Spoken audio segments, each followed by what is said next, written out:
Hey, welcome back to the Garage Orloff Show. It's October 11th, 2022, Tuesday night.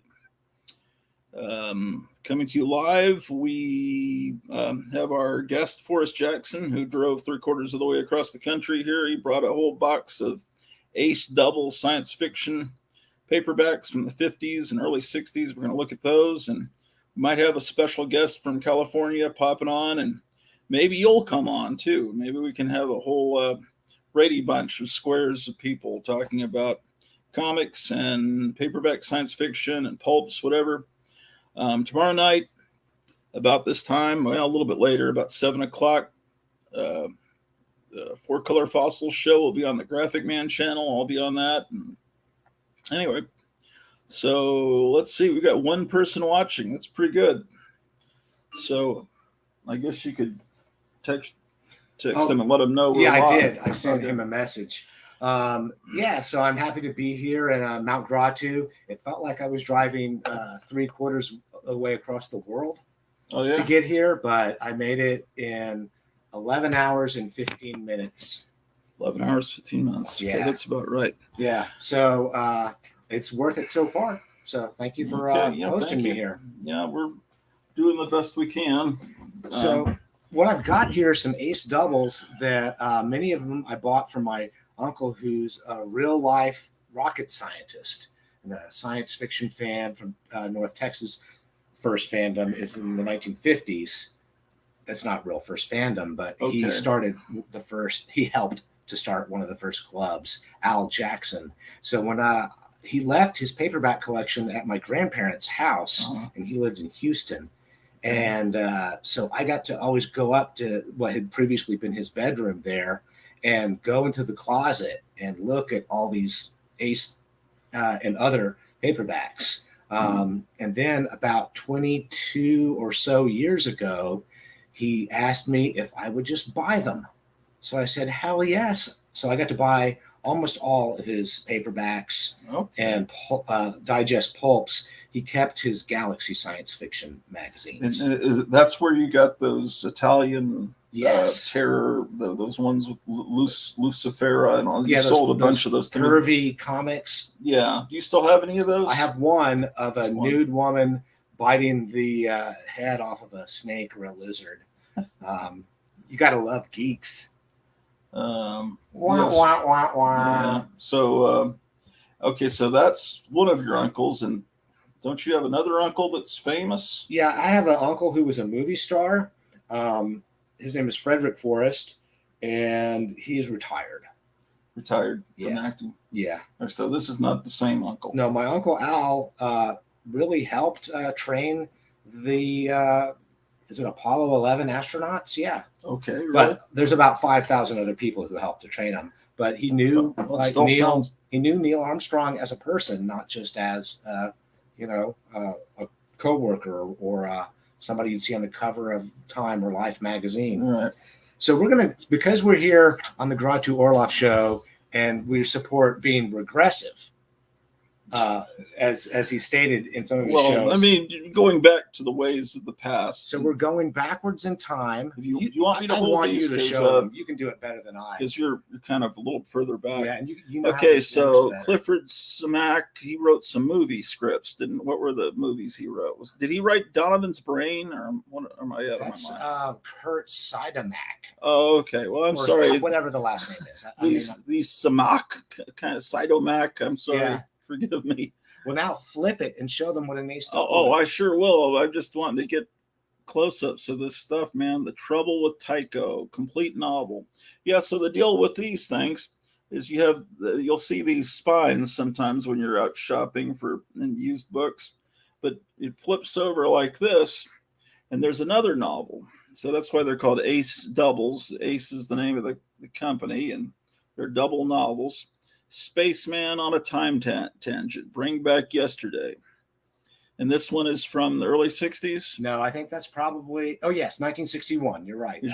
He's going backwards in time, or he's doing it. So what does it say? First book publication. So the way these ace doubles typically worked is you would have a new publication coupled with a reprint. So one of them would be a brand new novel, and the other one would be a reprint. First book published. This one looks like, oh, well, it says complete novel. Yeah, it's not so that saying tells it's you- first. That Okay. tells you that's the reprint. So how old are the reprint novels generally? Oh, no, Do they go back to the pulp days? It does, and also, you know, there's like sometimes they publish that some kind of literary classic. Okay. A.A. Wynn was kind of a shyster. He didn't want to pay his authors royalties much, Yeah. and he also published unauthorized editions of the Lord of the Rings trilogy, Oh, and they had an injunction against him, and that's why you see those Ballantine editions. It Mhm. says authorized edition. Okay. On How the did hard he copies. possibly think that those were in public domain? He They didn't weren't that think old. that, but he thought he might get away without a lawsuit, or maybe he could make enough money selling these quickly to Oh. then pay for the lawsuit. I told you he was shystery. Oh, and forgive us, we did a show this morning and it's taken hours and hours, like 6-7 hours to upload, and it went live about 30 seconds before I started this live broadcast. So forgive us for barraging you. You probably just started watching another video, then got a notification that this live thing went up. Okay, so what do we got here? So here we have a famous science fiction author whom I've never read, but I've got lots of her books. The Beastmaster, not the 1980s sword and sorcery movie. Exciting adventure conceived with splendid imagination, New York Herald Tribune. And so it says abridged. So this would be the reprint that was probably published by a juvenile hardcover publisher like Avalon or something like that. Right. And so then if you flip it over, you'll see that it probably says first book publication at the bottom. Okay. I hope this guy's not naked. No, he's got a loincloth. Well, I hope he's not naked as well. Well, there's something covering him, so that's made me look at this guy, man. I love the gadgetry. Can you zoom in even closer to what they're doing here? Yeah. Like that kind of gadgetry. I love that on science fiction covers. Yeah, this is also Kennedy era, early 60s. Yeah, that's probably 1960 or 61. Nobody can top Andre Norton when it comes to swashbuckling science fiction adventures. St. Louis Globe Democrat. Show the spine. Oh yeah. So the spines look like this. So and the different genres have different colors. This one, show it again. It Oh. always reminds me of the bazooka bubblegum colors. Okay. That blue, white, and orange, red. So science fiction's always. Oh. Okay. So does the red and black have some significance? Let's show this one next. Okay. And that one has the more typical stylized cover. I mean, Okay. spine, I should say. Okay. Because those colors are what you normally find on the D series. Okay. So there's different series, and how do you? Oh, D is right there. Yeah. So there have been 497 books. Yeah. So they would be westerns, crime novels. Oh, okay. Maybe some romances. All right. So what this else? was a common. Ace did this with many genres. The split books. Yeah. This is complete novels. That means it's a reprint. I think I have this You book. might. I love the monster in that one. Yeah, I mean, I know I'm pretty sure this looks familiar. I think I've got this, but just never read Ray it. Cummings. That's a first book publication because he wrote science fiction in the 1920s. He was popular in that pulp era. So, yeah, well, this wasn't that long after the 20s, if you think about it. Let's see what Eric Breen is here watching. He says, I thought I was going back to your video and ended up here. No, sorry. We just, the other one we shot like this morning and it took forever to upload. And it happened up. I thought it was going to finally upload after we finished this live stream, but it's probably better to watch this live stream and then go backwards and watch the other one. Because you're regressive. Yeah. This one's a Hugo Award winner back when winning the Hugo Award was a good thing. Why is it bad now? Is it all politically correct? Yeah, that happened. But this is a big time, and it was a Hugo Award winner for that year, or I guess the next year. Best science fiction novel of the year since the 17th World SF Convention. Big time. So maybe it won as a magazine publication. I think a VHS fell over there. Oh, okay. Yeah.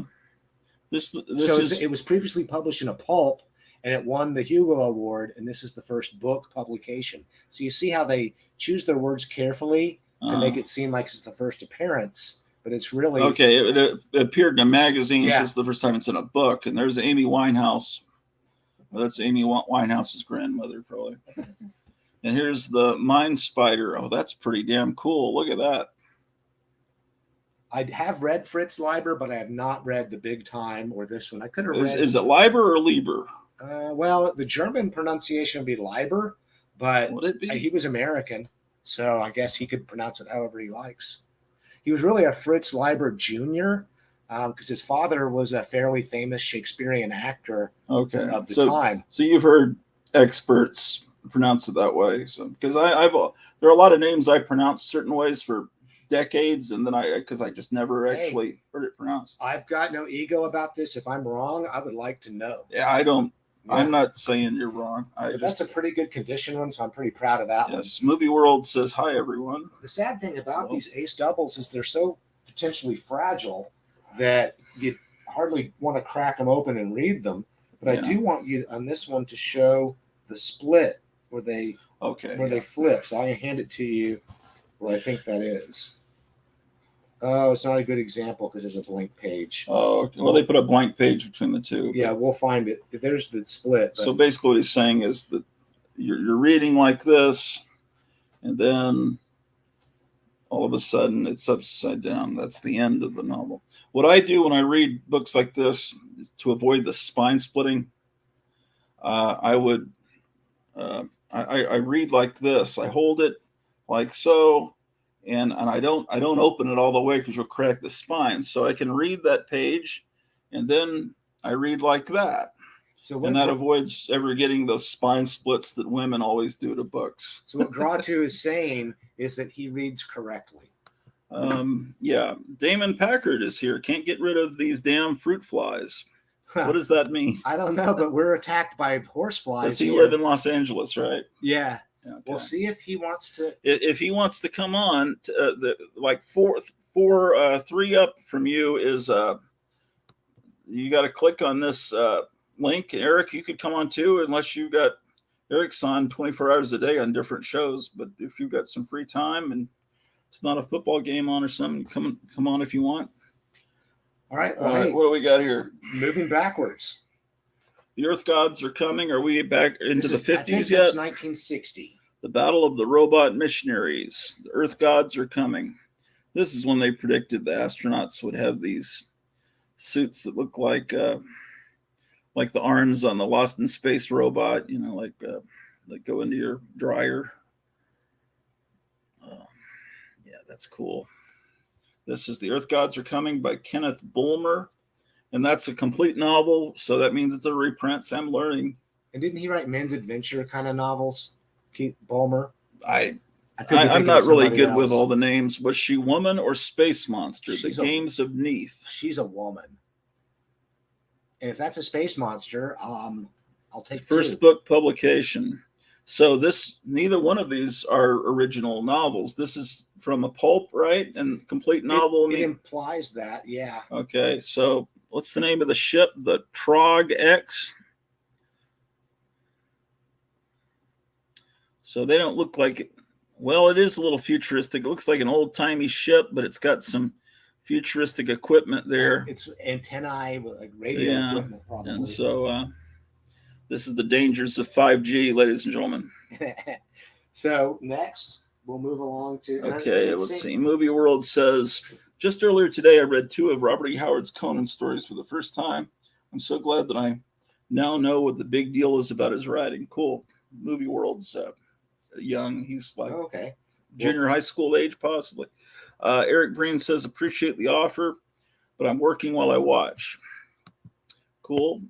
Keith says there were some comics made with one comic on front and one on the back, with the back comic flipped. Yeah, it's the same idea. Yeah. I think Ace Double started around 1953. We'll get there. So this one's okay. Here you go. The average paperback at this time it was 35 cents more than the average paperback, or is it about typical? I think that the regular paperback was 25 cents. Okay. And so because you're getting 2 stories, okay, that's their then it's 35 cents. that's their angle. Yeah. Complete novel. Let's see here. Gordon R. Dixon. I've got The Long Loud Silence. And look, that's 25 cents. Yeah, 35 cents is a lot of money back then. Did he face a galactic Waterloo, the galactic general? Gordon R. Dixon.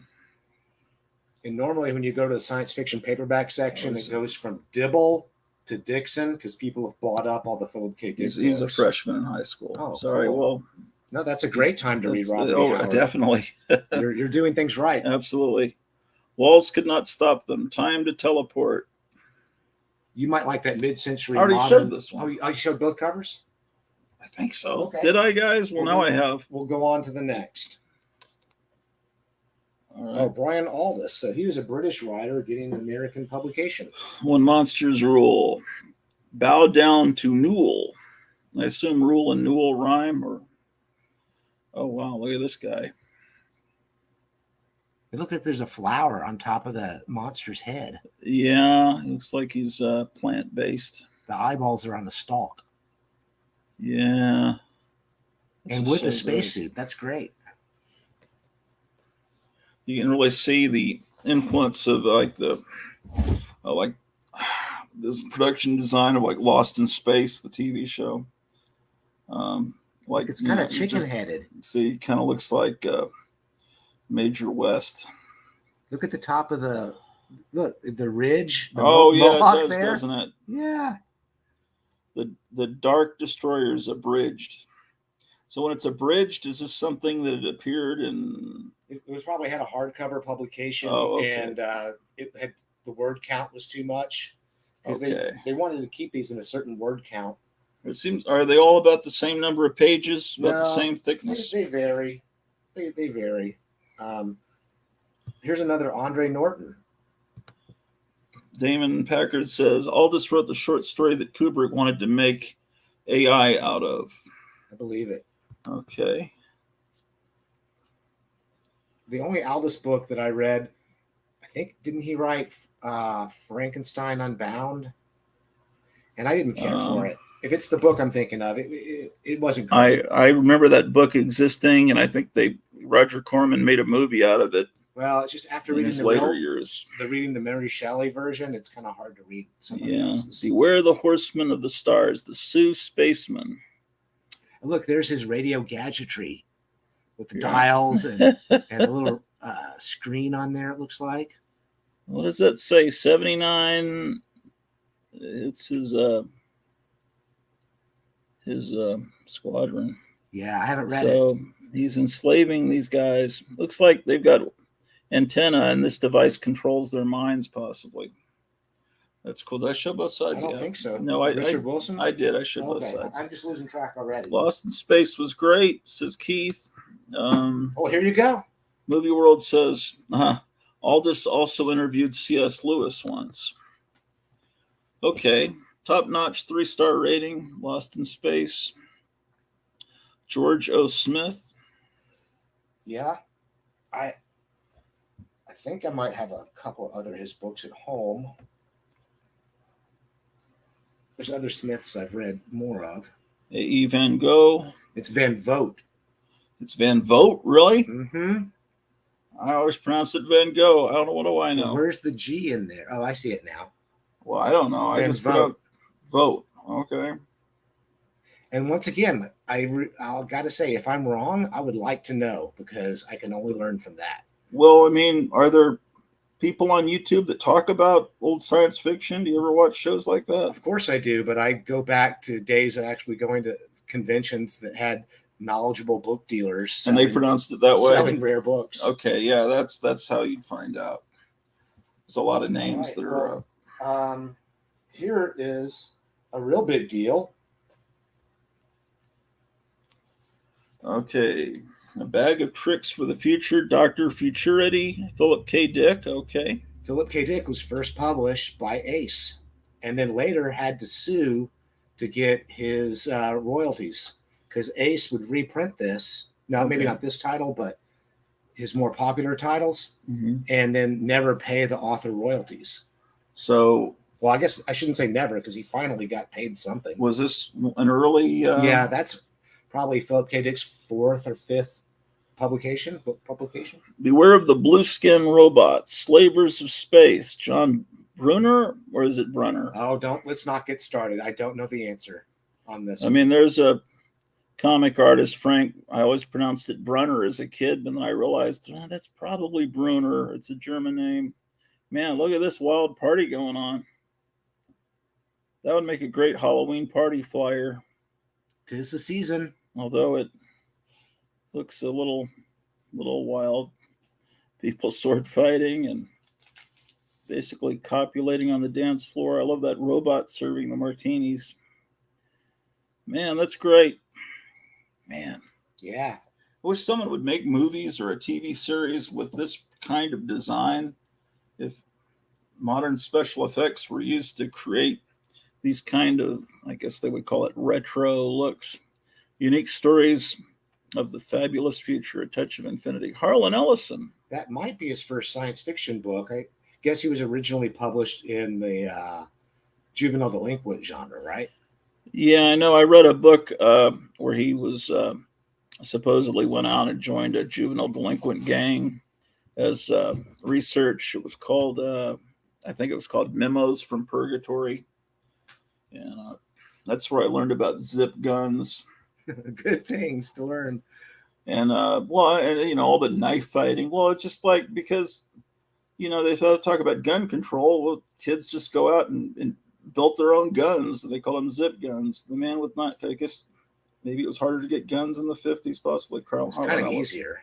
Seems like it would be easier with all the war surplus and stuff. They didn't start the some of the gun control laws. Well, the second wave of them in 1968. He says, I read a science fiction book years ago called Judgment on Janus that was pretty cool. You know that book? No, but it sounds good. Nice C3PO in the back. Was there something that looked like C3PO? Was it the guy with the martinis, maybe? I didn't notice. Yeah, maybe it's, was it? No, that's a guy's head. No, he's talking about the one with that party with the blue hand. We're on to the Planet Killers. Oh, that's a great cover. That girl needs to eat more. His mission to blow up a world. You don't have doubles of this one, do you? That is the ace double. No, what I meant is you brought some that you have duplicates of the doubles. I don't think so, but flip it over and maybe we'll see. I just want to take in this cover, man. Sure. The guys, because you can't normally blow this up like you can with this. No, good thing. StreamYard, the picture is usually fuzzier, or is always fuzzier, but when you zoom in, that's when StreamYard gets good, and you can fill a whole giant widescreen TV with the images that before were microscopic. All the guys in the background. Do you remember the spelunkers at Six Flags Over Texas in the cave? Don't they look like spelunkers? Those heads back there? Yeah. They were supposed to be aliens that were stranded in Texas in that cave. Yeah, this girl, man, we used to know a girl that looked like that. Don't mention names. I know you know who it is. Because she might be watching. I doubt it. There's no way she'd be watching. She was a libtard. But doesn't that look like a libtard, ladies and gentlemen? Oh, well. Why is she covered in blue? What? Oh, they're having it's a gladiatorial combat between this girl and this old man. So these spelunker aliens can enjoy it. Oh, wow. Robert Silverberg. He's a big name. Yeah, he did. He did write a lot. And is this first book publication? Paul Anderson. This is a complete novel. Good we claim these stars. All right, now since this one's already damaged right here, yeah, I welcome you to flip through this more and show the camera what. Sure, I wouldn't damage any of these, even if they. I just meant if it does separate at the spine, this one's already got a damaged cover, so it's not as big of a deal. And Cleo, my wife, over dinner, she was talking about he's got all these rules about handling this stuff, and it's like, well. Because it's fine. I just need to teach you to open like this and like this. And then, but it's like that movie Diner where the girl that is about to get married to the guy with a huge record collection. And he's saying, you put these records back in the wrong spots. They're all alphabetical by genre. And she says, I just want to listen to music. You have to handle the records just right. And the girls don't care about that. So he says, he's got all these rules. So I didn't even touch his stuff. And I said, I don't want to be that asshole, but I just don't want asshole. Yeah, but anyway, I hate when books have lines. I just always hated that. And there was a bookstore near where I lived. I could walk to it called the Book Rack, and all the books were traded in by housewives, romance novels, and whatever, and they all were fucked up. But I'd go in there, they have a closet of all the Ian Fleming, James Bond books from the 60s, and I got a Land of the Giants paperback there once, but they were all had spine creases, and a lot of them were turning brown because of the Texas heat, you know. Oh, Graphic Man's here. Let's see what people are saying here. Hey, repost the link. Oh, yeah, I will. Ellison's first ever published work was for a small newspaper in 1949, and he sold a story to EC in 1954. He did? I didn't know that. His first published prose story was in 1956. John Goris says her neck's too long. Yeah, but she's an alien.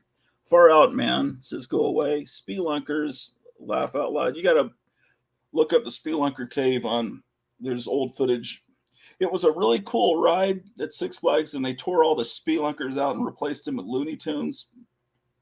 It ruined it. Now they put the spelunkers back in right after I left that area, but it's more of a Pirates of the Caribbean. And at the very end, the spelunkers return. I knew not to go back to Six Flags once Warner Brothers bought it out and changed it. So I never went when that happened. So Graphic Man says, hello, go away. It's almost like a Beatles song. You say hello, I say kind of go what away. I wanted to show here on this one. Okay, hold on. Hola Graphics says go away. I'm just reading all the comments. God help Cleo if she ever misfiles one of Gratu's records. They're already all misfiled after the move. So what are you showing us? It's just what a title page looks like on these. Okay. And then also what the copyright page looks like. Okay. Just so people get an idea of that. Well, let's see. Everything's backwards on these things. So there's that. All right. And there could be a statement at the bottom. I think sometimes they tell you who the illustrator is, and sometimes they leave that off. Yeah. I think I bought this one when I was on vacation in Maine a long time ago. Okay, I'll repost the link if anyone wants to come in.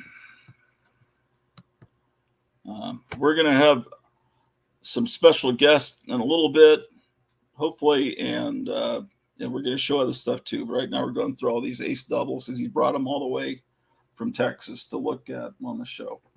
Here we go. What's going on? Oh, it's a damaged copy. Yeah, did you re-glue it? Yeah, I was feeling the pages are uneven. See, it's like I felt it. It's like the section's kind of falling out. Oh, but can you re-glue it? You can, but it's really hard to properly repair these. I've tried, and I usually just decide to leave them alone. When you replace, could you use Elmer's glue? Or would Elmer's that be glue bad? Is not bad. It's, but I think these were glued with animal glue, like horse or rabbit glue, because it has this dark orange amber color that implies to me that it's an animal glue, which still would have been in use in 1959. Doesn't he looks kind of like the kid in the Space Family Robinson Gold Key comics? And that robot looks familiar, doesn't it? Look like it's cool looking, probably, but I don't know why he's got like a bare midriff thing going there, like he's a genie or something. Reminds me of the genie in Seven Voyages of Sinbad. I don't think it's not a good look for guys to have a bare midriff. At least maybe girls disagree. One against Herculum. He licensed the right to kill. Oh man, that's so cool. If George Lucas had common sense when he went back and did the prequels, he should have made the early Star Wars stuff look more like these covers. But no one wanted to see. I didn't want to see how Darth Vader grew up. Let's see what's going on here. Graphic Man says, Secret of the Lost Race looks beautiful. Which one was that?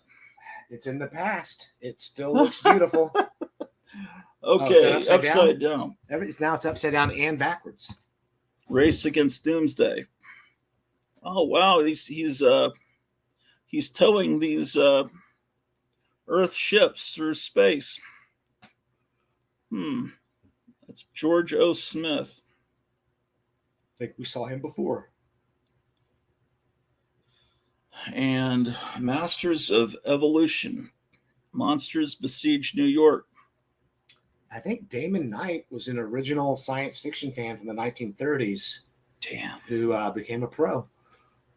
Probably these artists were great. I wonder how many of these paintings exist today. Well, a few at least. I think a lot depending on whether the artist required them to return the artwork as to whether it survived or not. Damon Knight. Let's see, a new comment popped up. It was enough to know that Vader had become part of the machine. That's all we needed. Yeah, I mean, it would have. Those movies were completely unnecessary. They should have gone on with the original cast while they weren't. They didn't look like 80-year-old meth victims. And my firm belief is that this should have been a woman in peril cover, not. Which side not would your guest choose to display these double books?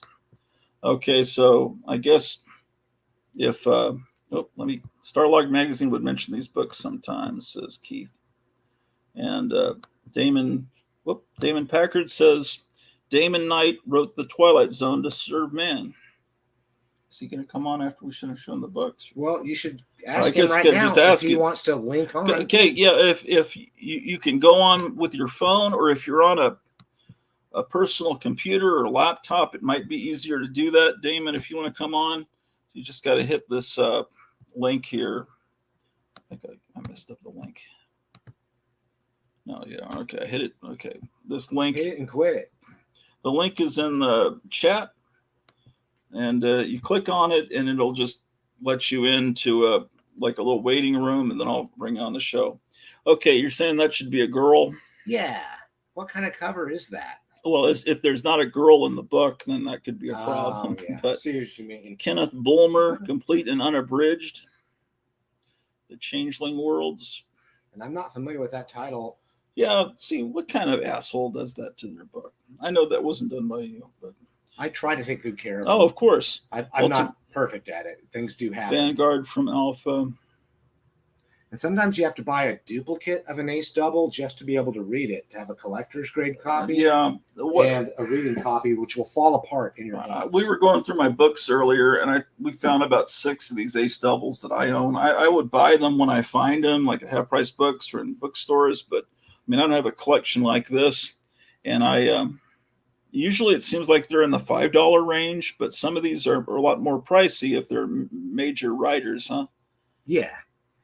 I'll show you one extremely valuable one later that I just had to have. And so I paid a lot for it. And I guess I don't regret it because it is a beautiful paperback. And I guess I'm happier having the book. Okay, you can blow it up and almost see the people in the cockpit. Yeah, I haven't looked at these as closely as you have. Oh, Damon's busy. It says, I'm actually working at the moment doing several other things simultaneously. Okay, cool. Packard's a brilliant filmmaker. Did y'all all know that? Oh, Damon Packard, I've been watching his movies for years. I don't know how I first became aware, if it was through you or Rodney. Rodney. But you got to look up Damon Packard's YouTube page, and his movies are... He used to leave them on windshields, like in Los Angeles, and like Sylvester Stallone's under his windshield wiper and stuff. I think is what I heard. Am I wrong? I don't know about the windshield wipers, but I do know that he would get Sage Stallone to continually put them into Sylvester Stallone's collection of DVDs. And Stallone would find them and get all angry. Oh, is that what it was? Okay. I think that's the true story. He made a great movie, Reflections of Evil, and he did one when, speaking of the Star Wars prequels, where it's George Lucas working on. He cuts in real footage of George Lucas talking to his people. He was making those horrible atrocities, but he adds in, it's like I think there's Christopher Lee, and I think he's called Count Dookie or Count Chocula. Yeah, they had dubbed it perfectly, where it's like Christopher Lee's playing Count Chocula. It's hilarious, and he's got one up now that we can't really say the name of it on YouTube. I don't want you just got to watch it. It's with werewolves, and you can't really mention certain words on YouTube because the fascist communist. So you can say fascist and communist. I can say that, but I'm not going to say the V word. Let's see. That's true. These about covers the remind me of the Queen album News to the World album cover. Yeah, because that was Kelly Frias art, and some of these, I don't think we've seen them yet, but as we get through these, I saw a bunch of Kelly Frias art on these ace doubles, which I used to think was pronounced freeze, but its Spanish pronunciation is Frias. So that's true about the windshields during the Reflection of Evil DVD campaign. I think only a handful were left on windshields. I think I heard that story. You know, maybe I saw Damon Packard first through Rodney Perkins, but when my friend came back from LA, he had some Damon Packard VHS, and I think I may have heard some of the stories from him. Yeah. My friend Tom Renoni. And speaking of Rodney Perkins, you just happen to have his book here. Oh, yeah. This is a book that FORREST and Rodney Perkins wrote about these Adidas wearing. They wore Nikes. Nike Star Trek fans that killed themselves back about, in the 90s? Yeah, but put that away. We showed that off once before. We did? Well, they don't remember. On when you were in Grotuville. Yeah. Let's see. Keith, yes, and ELO. Oh, right. Yeah. Well, I want to keep... I thought this says A Star Is Born. It's like, this is better than the one with, what's her fucking, Barbara Streisand or Judy Garland. It should have been like this. Imagine Judy Garland and A Star Is Born. This is, oh, this is cool. This is what that freaking Star Wars movie should have been like. I mean, I think he was kind of going for this, but the fact that he did everything CGI, it all looked like a computer game. Well, the only parts that I've seen of that bullshit Star Wars trilogy that came out in 1999 is through the untitled Star Wars mockumentary. Oh yeah. I never saw the Star Wars movies. Yeah. I only saw the mockumentary. Yeah, that was great. This is a famous cover. This New World Couldn't Be Fenced In, A Planet for Texans. This one would make a lot of these would make great posters, because you see when you blow it up, and later when we watch this on the big screen TV downstairs, you'll see that this would make if you just did this and cut off the title, this would make a fantastic poster, or painting, print over your couch cover, like you said about Queen. See, it would match the couch, and your wife would approve. Because it's made out of cow skin. Yeah, probably. Let's see what people are saying here. Heaven's Gate. Yeah. Big Planet.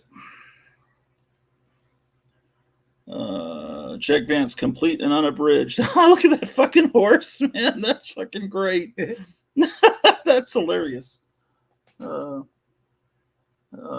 Damon Packard just subscribed to my channel. Thank you, Damon. Slaves of the Clow, or the Clow. It was always open season on escaped Earthlings. So some good satellites. Now, see, that kind of art around when I remember when I was a kid, when my older brother, I was born in 65. My older brother would be reading science fiction. I remember there was more, that's almost more like the art you'd see in the late 60s, maybe, right? And more 60s looking art. It's looking a little bit like Powers, but I don't think that one is. I Powers don't know. had more of like a modern art interpretation. Yeah. I guess sometimes they're not cut exactly right. I guess. Right. The wrapper came. Yeah, it's like comic books. These had high print runs. I'm sure they were over 100,000 copies each, because they'd have to stock them in, 5 and dime stores all over. John says, I hated the CGI tinkering to the original Star Wars trilogy. Oh yeah, that was blasphemous. What is that, a moon? Yeah, I guess it is. What did you think it was? Like a sticker. Oh, no. Yeah, he's talking about this thing. City on the Moon. This has a... Oh, that's an Earth, not a moon, then. If the city is on the moon. Yeah, that's the Earth. Yeah, if you rotate it. Yeah, you can see it's not much cloud coverage. This has a great airbrushed feel that looks more like the old pulps of the 30s to me, almost. This to me would have a retro feel even in the late 50s. Boy, that's great. I love the purple lighting. Man, that's great. Exciting lunar science fiction by Raymond Z. Gallen, Bertram Chandler, Franken. Wait, are there three different stories? Oh, it's an anthology. It could be even more stories than that. They might just mention the more popular authors on the cover. Okay, so it's an anthology, and so both sides are stories about the moon. Do they try to get the themes of the books? I haven't noticed that, but you bring up in that case, it's all moon influenced stuff. That's loony. Yeah. All right, D249. I might have a duplicate of this one. This looks familiar. Sargasso of Space. Trapped in the graveyard of lost spaceships. It's like the beginning of Alien, right? With the wrecked alien ships. The Cosmic Puppets. So that's a famous one, right?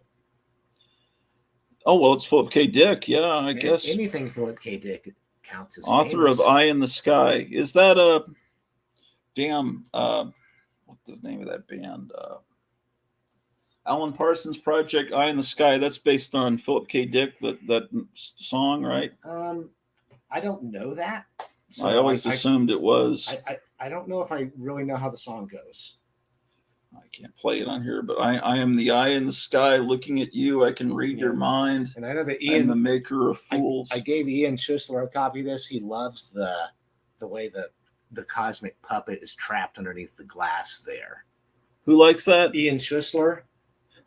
He's the one who first it's probably his told me dream about Philip K. Dick and changed my life. Oh, okay. Reading Philip K. Dick. How did he discover Philip K. Dick? Oh, well, Eric Schussler, his brother, he bought a copy of Valus off of at a gas station or something. Oh, okay. And but he would have been only perhaps 11 years old. And Valus is Philip K. Dick's probably most difficult to read book because there's a lot of Greek philosophy and lots of, it's not an easy one. So Ian was 13 years old and read it. And, cool. and then he went back and read all the others. Graphic Man says these are beautiful forest, and Eye in the Sky reminds me of the comic OMAC. I do love One my Man Army Ace Corps. doubles. I do cherish them. First grade, says New York Times. Gunnar K. New York Times used to be actually a good newspaper. Now it's just a communist rag. That's a very old-fashioned looking, even for the 50s cover. That's cool. It's got an interesting perspective looking down it like that. It's kind of skewed. Definitely. And it's by Cyril Judd. Which I guess was sounds like a country western star. For who? He wrote Judith Merrill. I think that's a pseudonym for Judith Merrill. Oh, I thought he wrote songs for Hank Williams. Well, I'd like to thank my songwriter, Cyril Judd. She changed her name around because she didn't want people to know she was a girl. I think she was published under both names. And like I said, the last time I was on your show, anybody who's watching this should fact check anything I say because it seems like I get half the stuff wrong. Yeah, that's how I am. This looks like the IRS agents that Biden's hiring. These are going to be coming to your door. What's in the background there, man? Oh, wow. Oh, they're a bunch of dead people. What is it? Bodies? What are those symbols that look like clothing? Maybe it's a department store.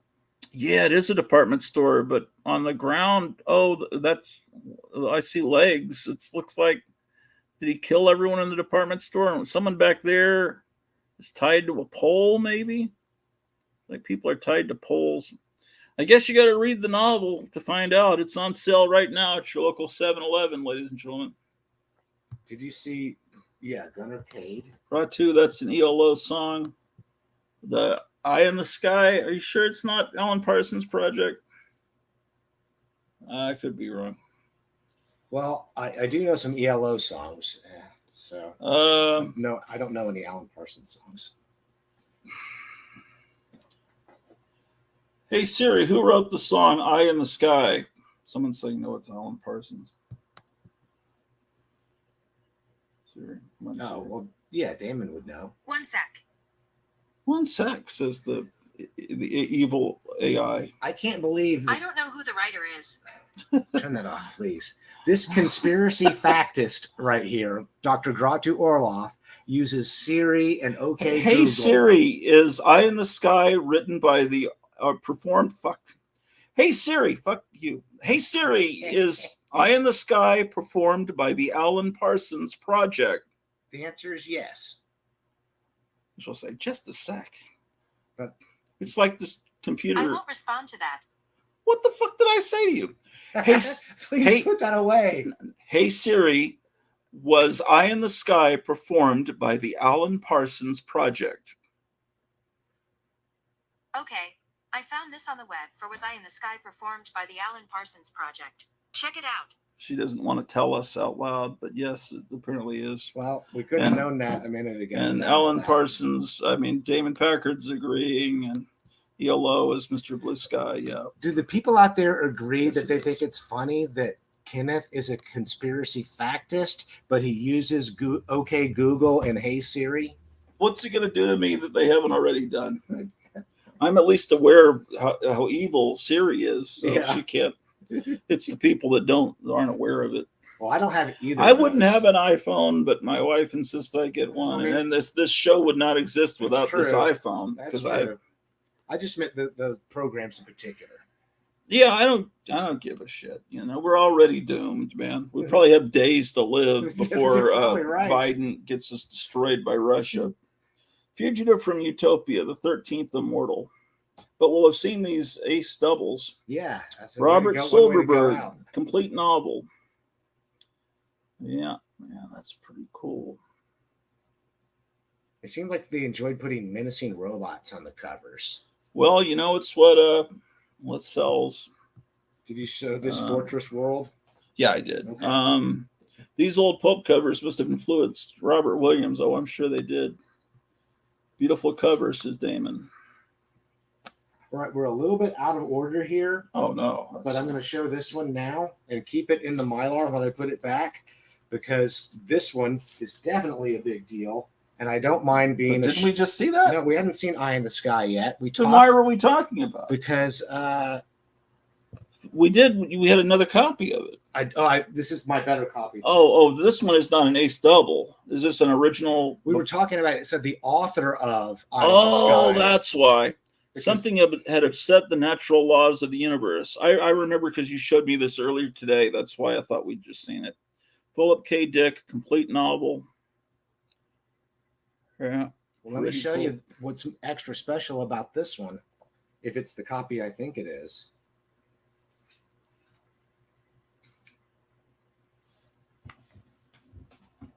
Philip K. Dick. It's got his autograph. Yeah, really and cool. It's hard for me to hold this still, but if you notice, it slants kind of upward towards the foredge. Right. And he has kind of the lowercase p to start off with. Is that something that was common in his signature? Yeah. That authenticates it? Yeah. We talked earlier in the day about forgeries and how, like sometimes an author like Philip K. Dick is famous enough that there are unscrupulous people who will forge the autograph. We talked about Stephen King.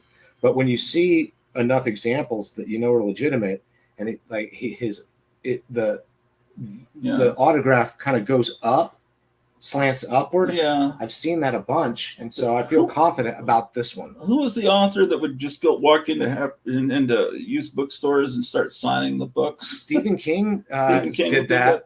And one reason is because if the author autographs the book, it may not be sent back as a remainder to the publisher. So. Oh, he was doing it in new bookstores. Yeah. Well, I don't know. He would do it if he felt like doing it any place he went. Yeah. But he was busted by somebody in a bookstore for signing his own books, essentially adding, hundreds of dollars of value to the book. Yeah. And the clerk tried to bust him, but he looks like a retarded oaf, just scribbling. I mean, he's visually, he doesn't look, he just looks like a moron. Here's one that's not an ace double. I mean, mentally challenged. I'm sorry to use the R word. Let's show the cover, the the difference in the spines. We're not anal retentive at all, ladies and gentlemen. That's the difference between an ace double and a regular ace publication. You see, Yeah. they keep the D series. Oh yeah, the As D. it is. Yeah, right. And this book is this printed a little off? Yeah, there's something wrong with the registration on that. Yeah, Starbridge. Yeah, this has got to be the ugly. Even if it was printed right on, this is the ugliest cover we've seen. It looks like he's riding a wave of vomit. And whoever was thumbing through this destroyed the guy's left eye. 35 cents. Still 35 cents. And this one's also damaged. Oh, I love the logo on this book you're about to see. It looks like the title of Green Acres. You know, the way they on those Gilligan's Island Green Acres, the Sherwin Schwartz shows, it would always look like that. Between America and the rest of the world rose a wall of death. Yeah, this is like watching CNN, isn't it? This is like the current news. The news cycle, as they like to call it. Man. Those are the buttons that control nuclear switches. warfare. Alien from Arcturus. Could man meet the test of galactic citizenship? Gordon R. Dixon, complete and unabridged. Well, I don't know about the Alien from Arcturus, but I do recommend A Voyage to Arcturus by David Lindsay. It's a really very freaked out novel. Yeah. Science fiction, philosophical fantasy. Okay, 2 complete novels. No Place on Earth to Lie Down, Mankind on the Run. Another by Gordon R. Dixon. He must have written 200 books. The thing about these covers is they're not, what would we say? They're not exploitative. They're very tasteful as far as they don't have like women with mini skirts, and Some of them do. I mean, I'm not knocking them. I'm saying it's just they're more tame than some of the. They're not like real exploitative. So I guess They're more tasteful. this one is a good example. It looks like he's reviving her, not menacing her. Well, he isn't. Is he menacing her It in the looks like story? he's reviving her. So it kind of speaks to your point. Yeah, excellent. About these being more chaste. Yeah, I'm used to seeing like the woman's head on a gorilla, and the gorillas, they're Yeah. sewing a gorilla head I'm onto the used to gorilla. seeing that too at my house. I'm happy to be here in Mount Gratu to see it here. Let's see. Yeah. So, 3 Faces of Time. I only see 2 faces of time: the Romans and future wars today.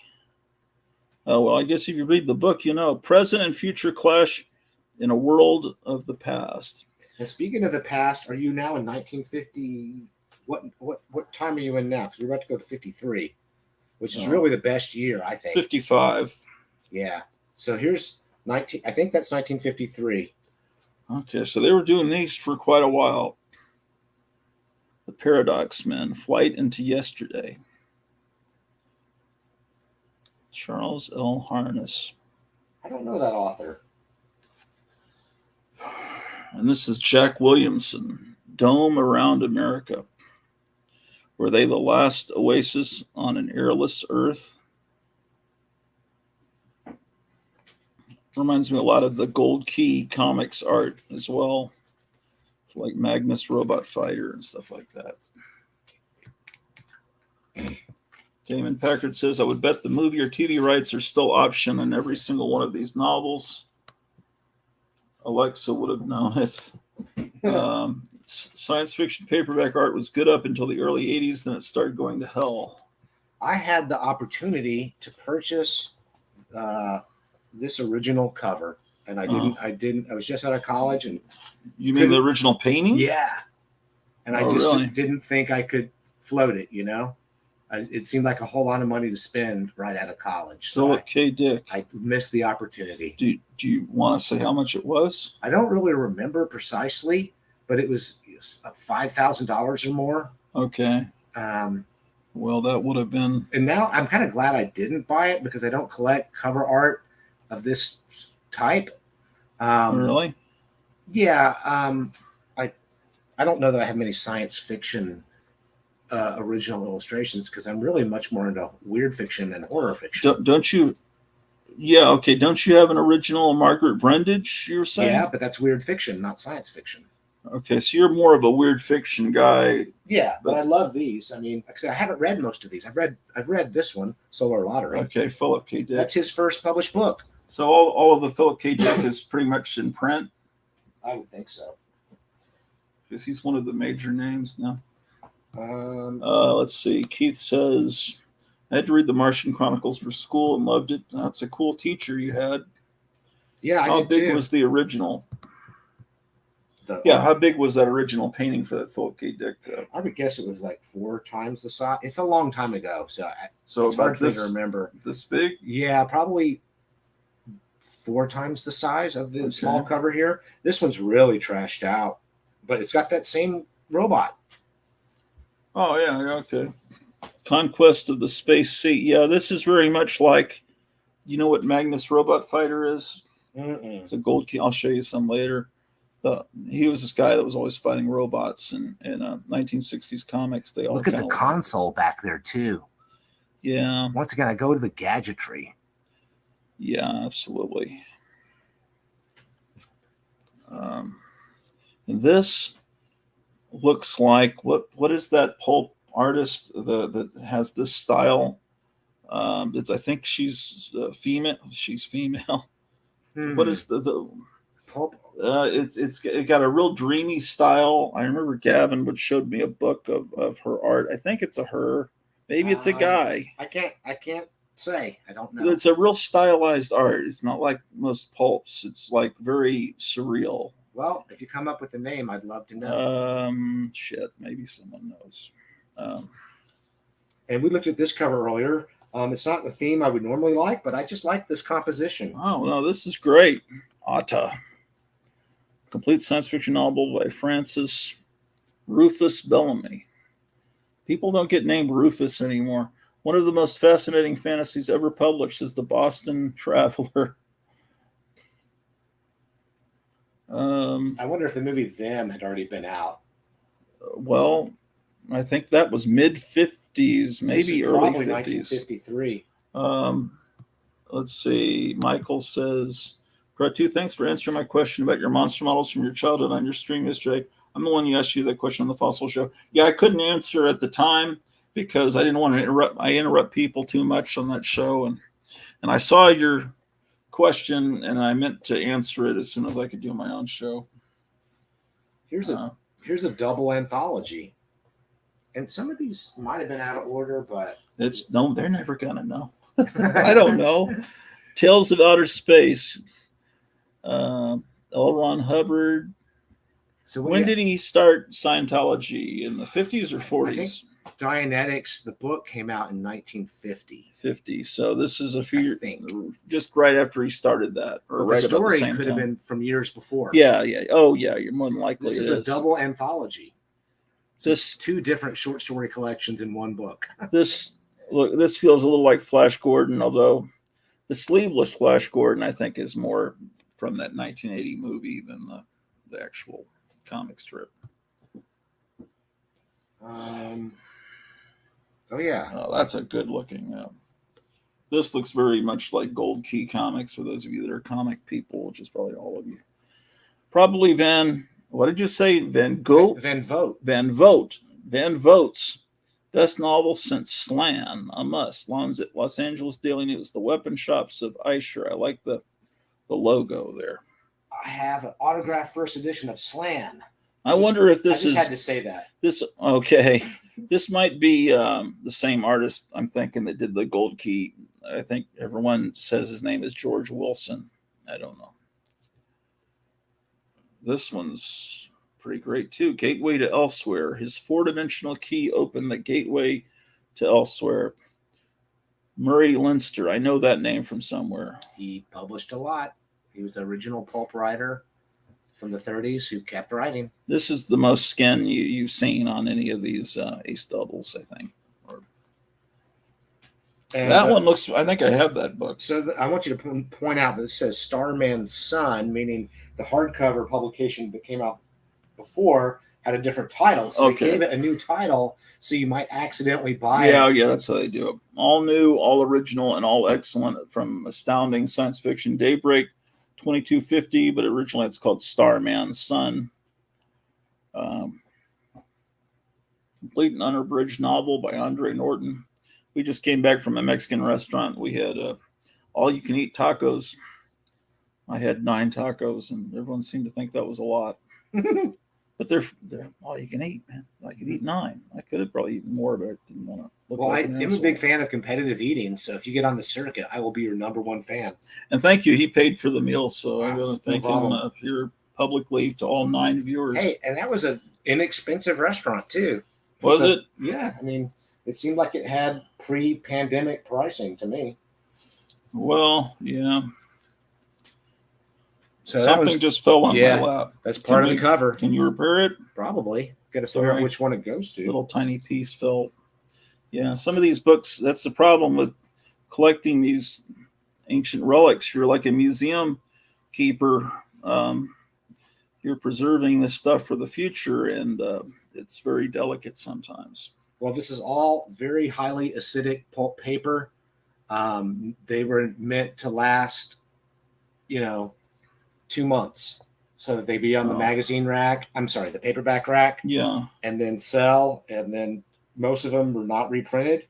And then, popular authors like PKD, Harlan Ellison, and people like that. PKD is Philip K. Dick. Yeah, they got reprinted. All right, here's one that is one of my few that's not a science fiction ace double. All right, it's a different genre. And look at the spine first. No. It's different colors. It's not significantly different, but if you notice, it's not. This is a different red. Yeah, and my first thought was it has that faded, but no, that's meant to be orange. So I guess. So it's 2 complete novels, Treachery and Trieste, whatever, international intrigue novel that rates with the best. So a spy novel. So that's another whole genre, because probably even most of them are mysteries. Revised, I wonder if it's meant to be updated to the world of the early 50s. It was probably dated or something. Good point. On a Through Train into Terror, Counter Spy Express. Yeah, so these are spy novels prior to James Bond. When did the first James Bond novel get published? Was in the mid-50s, probably? Yeah, I'm not real sure. What's that D series? What do you mean? The number. D44. He's asking about this number up here, D44, which means something. That's D series number 44. And it started with the D series. Okay, the D's, they didn't start with ABC, they started with D. I think so. It's the first series. That's there may have been a few books published that are A series books, but it didn't have a long run like these did.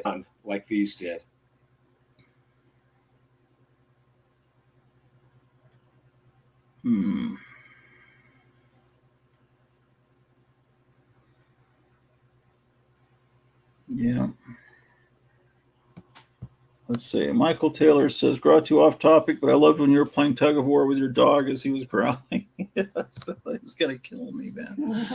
Yeah, he grabbed one of my wife's hair bands or something that I accidentally dropped on the floor. I was trying to get. She wanted that as a toy so bad. That dog already jumped up and bit my hand. But let's see the wound. No, there's no wound, but there was a bite. It's a violent creature. Mama's house was home to the Marina Street girls. Is this about prostitution? I think it is. Oh, man, It's a brothel scene. Complete and unabridged. Look at that guy. I don't know. They look awfully innocent.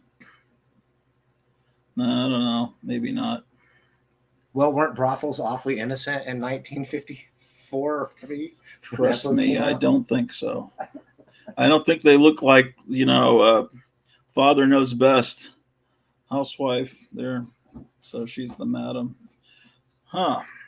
So this is this is like a somewhat dirty novel. Open all night. There was always something happening at Midge's boarding house. Yeah, these are. Um, Well, you're the young viewer. You said he was in ninth grade or something. yeah. He'll love this one. Oh, okay. So what was this? Early 50s? I think it's 1953. Okay. So is this the first time since the pulps that this had been published? Well, this might have had a hardcover publication, but it's probably Robert E. Howard's first paperback. Look how they portray Conan back in the 50s. A must for those who revel in sorcery, skullduggery, and swordplay from astounding science fiction. Robert E. Howard, complete and unabridged. That's cool. Conan the Conqueror. Yeah, she's got a lot more clothing than in the Frazetta paintings. Or the girls. Margaret Brundage originals. Let's not forget her. Yeah. Ever. The Sword of Rhiannon. Science fiction's Yeah. adventure in cosmic peril. I And think that's also a popular science fiction novel that had reprints. So Late- this book is valuable both for the Lee Brackett and Is the it Lee or I always pronounce it Lay? here we go You're again. probably right. You're probably right. I've always pronounced it Lay since like 1979. All right, I'm probably wrong. let's ask the chat. Is it Lee or Lay Brackett? I just know that she was very influenced by Edgar Rice Burroughs and wrote a lot of Edgar Rice Burroughs kind of pastiches. And then since one of the main influences on Star Wars for George Lucas was Edgar Rice Burroughs, he got her to write the original the original Empire Strikes Back script or whatever original idea. She laid it all out. So she's great, is what you're saying. yeah. Let's see what we got here. People are commenting. These covers make me want to listen to the Ventures in Space album. Yeah, that's a great album. Conan looks more like a Roman soldier. Yeah. I think this was also a popular one that would have probably had a first hardcover publication. Does it say complete and unabridged? Yes, it does. Yeah, the 60s, the look of Conan was reinvented by Frank Frazetta, just like the look of Doc Savage was reinvented in those books as well. Yeah, wow.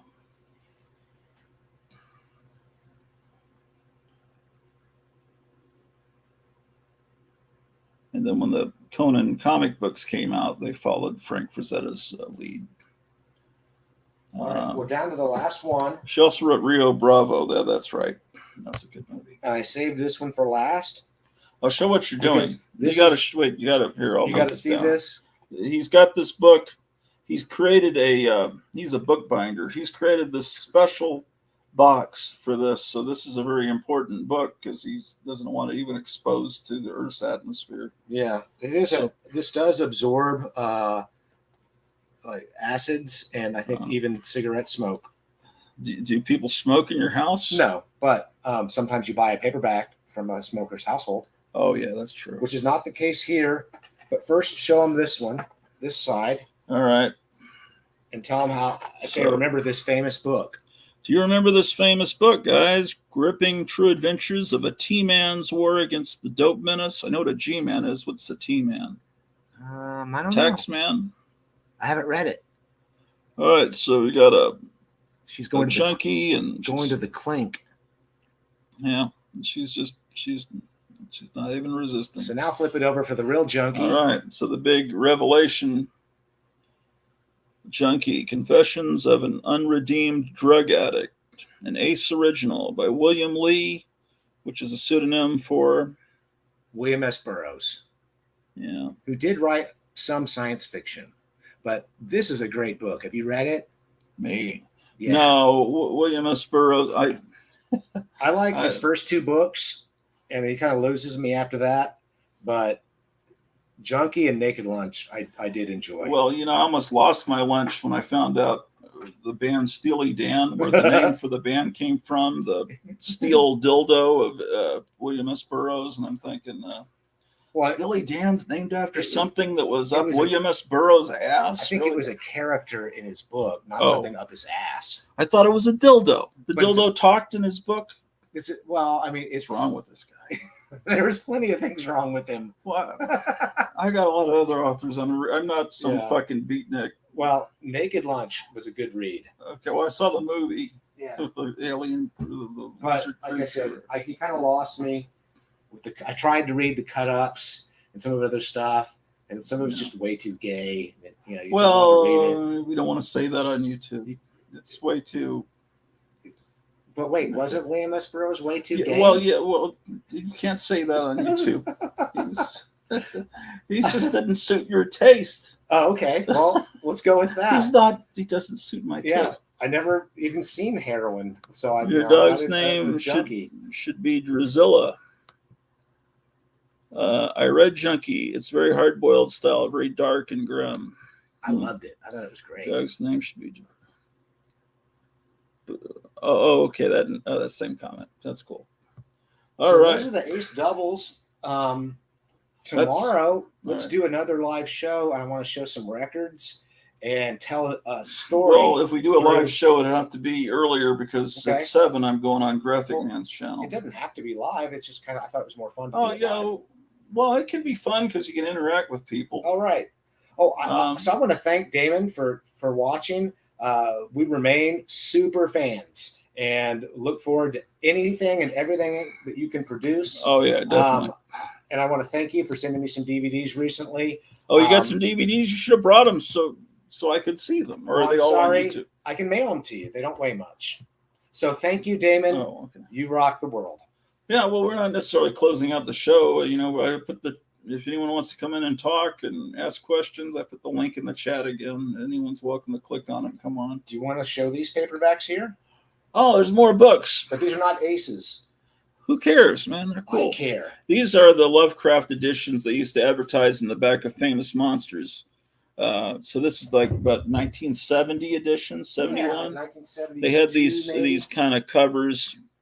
I remember seeing them on newsstands and in the Famous Monsters. The Warren magazine ads in the back. So yeah, this is H.P. Lovecraft, ladies and gentlemen. Have you ever heard of him?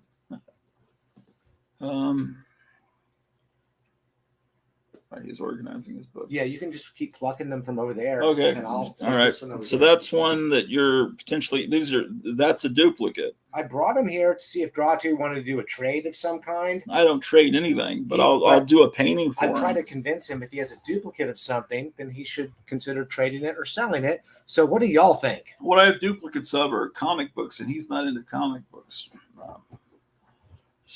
I saw a duplicate of the Shithorn in your house. The Shithorn, well, those may be my last 2 copies, but I can make a copy of it. The Shithorn is a magazine I used to do. I would love it. That was before it later turned into the Sophisticate. It was something I did. And the Sophisticate, I don't know if the statute of limitations is up on it. It was so influential in its heyday. Well, I couldn't tell you. I'm not just UT kissing his ass. in Austin, the campus newspaper at the University of Texas at Austin is called the Longhorn, and in Arlington, the campus newspaper is called the Shorthorn because it's a smaller university. So I came up with my own newspaper called the Shithorn, and I used their logo, but I took the H and I cut and pasted with glue and scissors and made it the Shithorn. And it said the world's only newspaper, and it was filled with stuff that was so politically incorrect that it's just it's shocking. So then it became the Sophisticate, and that's how I met you. As I bought your zine at a record store in Dallas. Night Tiger says, "Gratu, come on, man, trade." Night Tiger is a major collector of Golden Age comics, and he restores them. He's like you are with these pulps. He is with the. So he's another person that's a curator. All of us are curators of museums, of different aspects of pop culture that have been forgotten, except for maybe people in Europe that still appreciate American culture, even though they hate us now. They loved what we used to be, because we used to be a great country, which is Trump's whole point. I mean, there used to be books like this on the newsstand. Now what is on the newsstand? They don't even have books in any store you go to because people don't read. because of these fucking computers and phones and shit. Yeah, I have noticed that as a problem with our society. And that's causes people to be incredibly stupid and influenced by. I mean, look at who's the fucking president. He's a moron, and the vice president. So I might consider selling these to anybody who's interested in them watching your show, but I'm not expecting that. What would something like this? God damn, that's I'd great. have to look it up and see. I might buy them from you when I make some money. It could be the first paperback printing of Slan. And why should we know Slan? What's the deal with Slan? Probably considered his best work, and it had to do with these psychic mutants. Okay. Oh, the back cover, is that damaged, or that's the design? No, it's beautiful. It's the same thing here. It's just the paint splotch. Maybe it looked like it might be damaged, but it's intended to be that way. Oh yeah, no, it's splotched paint. See how the painting it kind of looks like blood. To answer your question, I didn't price any of these before bringing them up here. I just grabbed a shelf of books that I knew. Minimum price $6,500. What the fuck does that mean? The richest science fiction novel contest, and if you write a novel, they'll pay you about $7,000 if they publish it, which was a lot of money back then. Here's one that's a second printing. That's one I might want to buy from you. Yeah, she's great. The Tomorrow People. That sounds a little, the way you described, a little like the X-Men, the psychic. Probably influenced by Slan. Oh, Stan Lee, read a lot of this stuff. I think Slan originally was published in 1941 in the Pulse. Well, I think Stan Lee and Jack Kirby read a lot of these books. They were very well read and all this stuff. This is in very good shape. This kind of... Well, I probably have the first printing on my shelf at home. 40 cents. So this is probably more mid-60s. Late 60s, around 1960. I guess I could just look at the. Damn, man, you get look. older. This print's hard to read. Got to have those fucking. What does that say? It is small print. 1960 originally, and this is a 1962 second printing. So the first printing might have had a different cover or a variation of the cover. Yeah, that's cool. Nightmares and Giesenstacks by Frederick Brown. It's a very stylized cover. It's kind of a Hieronymus Bosch, right? Yeah, I wish I could remember the name of that fucking artist. It was a time before I was trying to remember this artist, and Movie World knew what the artist's name was, and I wish he could remember and come and bail me out. Here's the H series. Oh, you're answering. Wait, let me see what people are saying. John says Funko Pops, though. Funko Pops. I prefer Comic Book Junkie. Some of your art is impressive. I don't know if they're talking to me or some of the art we're showing.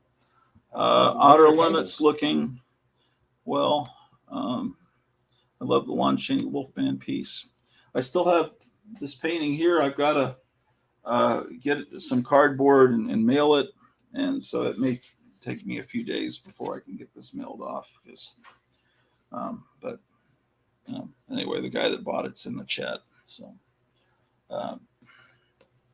this is an H series double, ace double. This reminds me of heavy metal a little bit.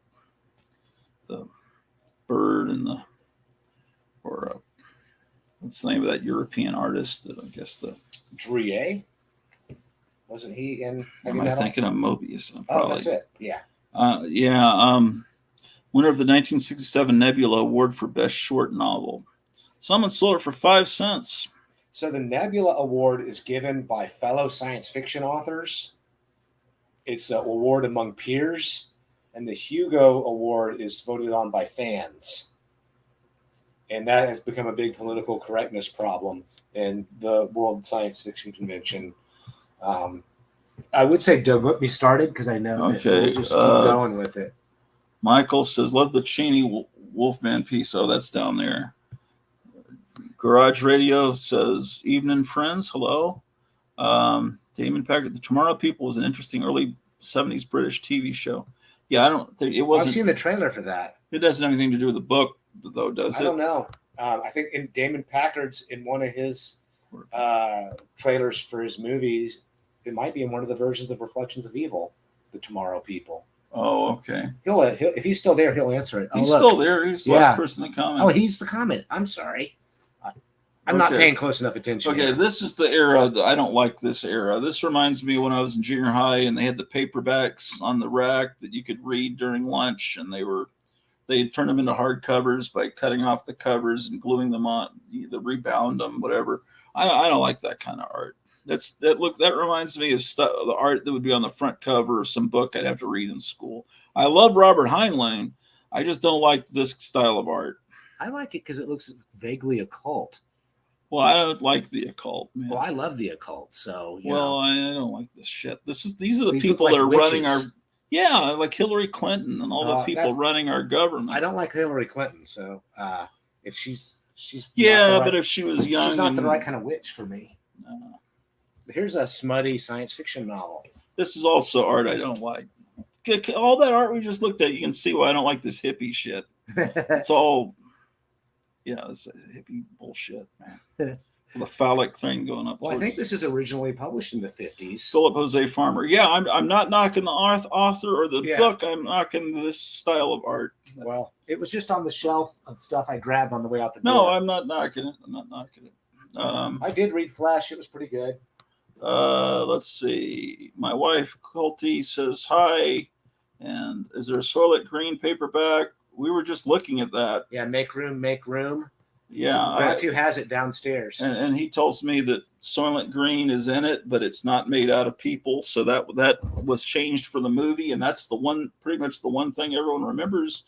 So, and maybe the movie is an improvement on the novel, at least in that case. Just like the Planet of the Apes novel was certainly improved by Rod Serling's script, which was, the apes had cars and it didn't have the Planet of the Apes. It didn't have the fucking Statue of Liberty and all that. Okay, Garage says, these are amazing books. Art alone introduced me to many a sci-fi and fantasy book back in the 70s and 80s. I like it. Oh, she must like the art I didn't like. Because Keith says it's kind of psychedelic. Yeah, I appreciate psychedelic art. That just reminds me of educational art. Karatu, talking about your art you were showing a few days ago. Yeah. Oh, yeah. Thank you. Yeah, I'm still taking offers. Anyone wants to? I'll do an art piece for you. Larry Niven, Ring World again. I don't like this artwork either. This is very 90s or 80s something. Yeah, probably 80s. How is this anything like what we've been looking at for the last hour? All that great 50s. That's a great point. I mean, I'm sure it's a great book, but damn. I think it was an award winner. I have not read it. It's the Hugo and Nebula award-winning novel, the gripping story of a ring-shaped world around a distant sun. And then here's the last one I brought. So then you can show yours. Yeah, the worst thing is the horrible UPC code. That's Mark of the Beast. Bad sign. Damon says, I read one of his Ring World books. I'm going through In and Out drive-through. Anybody want anything? Boy, I wish, man. You wish you had a drive-through here? Well, we have one little hamburger place, but it closed for the winter at the end of September 30th. Robert Heinlein, Methuselah's Children. Complete and unabridged. I love Robert Heinlein. There were a lot of Robert Heinlein books in my junior high school library that were the books that he wrote for kids. I've read about 6 of his books, and I guess there's only one of them I didn't like. So, which one was that? If I recall correctly, I Will Fear No Evil was the title. Oh, I've never heard of that. And I just didn't think he wrote the characters well. It didn't sell me on it.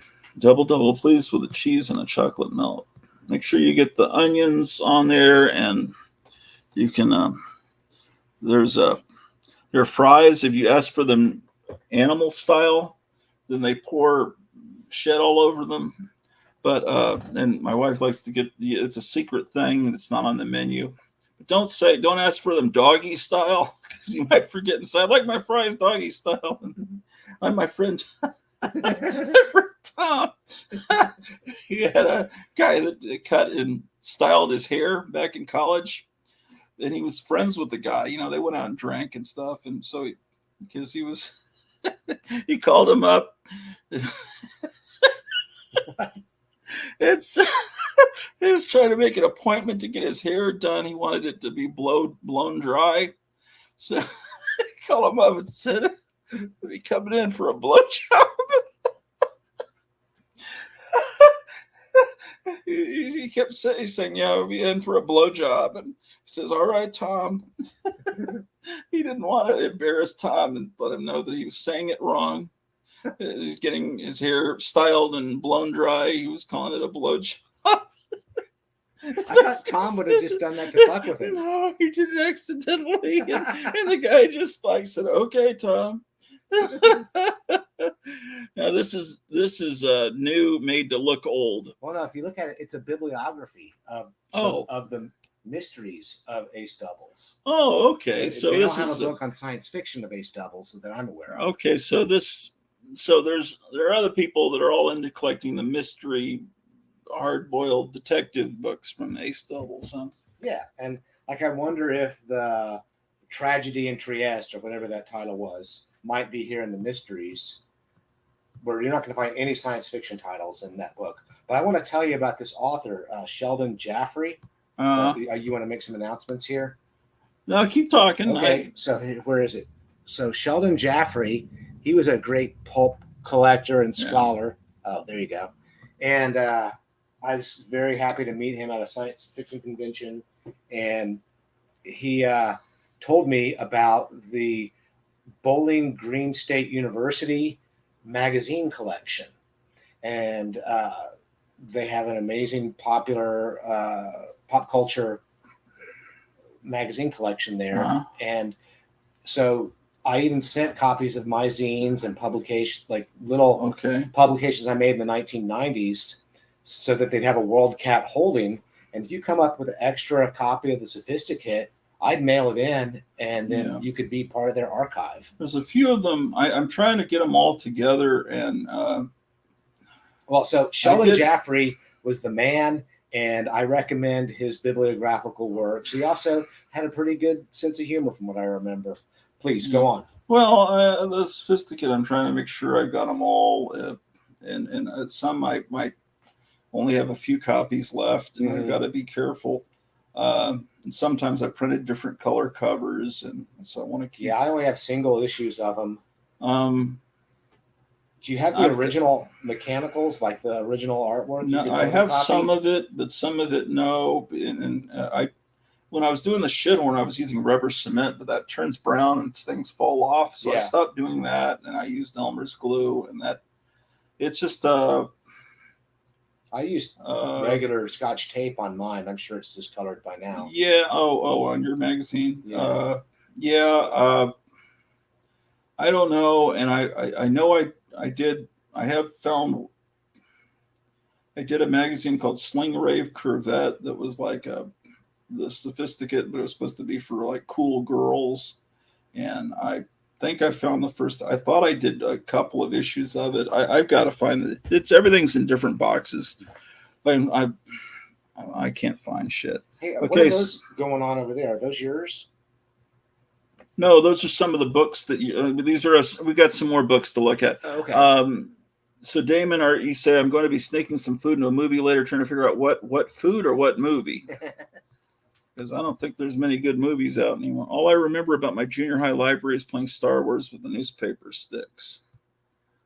The newspaper sticks. Yeah, like you drape the newspaper through you can make a sword out of the stick. It's a split stick that you can drape the newspaper. Yeah. Oh, right. Yeah, I remember now. Okay, Grattu, appreciate you taking time reading all the chats. And by the way, thank you, Colty. Haven't seen your name in years. Oh, okay. Yeah, because you probably are Facebook friends and fighting the liberals together. Need to keep that on the down low. Probably my friend asking for the blowjob. I'm assuming that's what he's talking about.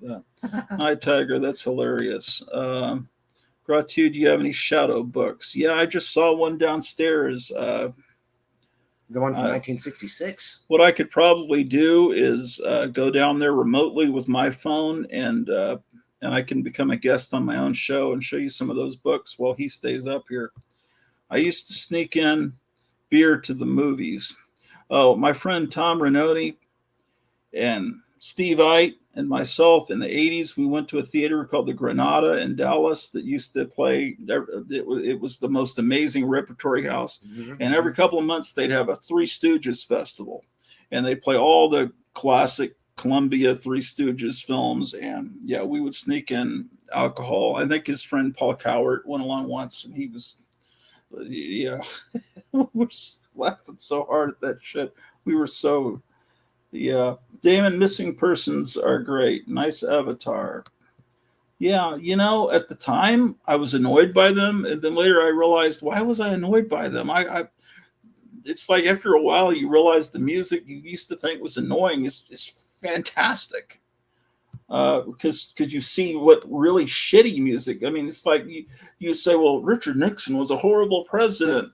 No, he wasn't. Look what we got now. He was. No, he really wasn't. And what did he do? Nothing. Watergate was nothing compared to the fact that Biden is owned by China and is systematically destroying our country and our youth and everything, shutting everything down. Okay, but Colty, it's been a while, Damon. I like to argue alongside you against drones. Yeah. What food? He wants to know what food to bring to the movie theater. Oh, what food? Yeah. Okay. Brought to you, appreciate. I'm reading all the chats. Yes, no problem. Night Tiger, any Frazetta?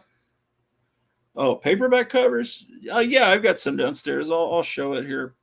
And we're gonna do a show that's not live tomorrow morning, where we show the rest of the books in the house, maybe. And there's one that went up right before this. You can go back and watch the last episode, which obviously you haven't seen if you're watching this, because it went up live. It went up on YouTube about a minute before I started this live stream. And then we're going to do I guess we're going to do a can show and a live stream doing records. And then I'm going to do, there's going to be 3 shows tomorrow. I'll be on Graphic Man too. You could be on Graphic Man too. You could probably sit alongside you.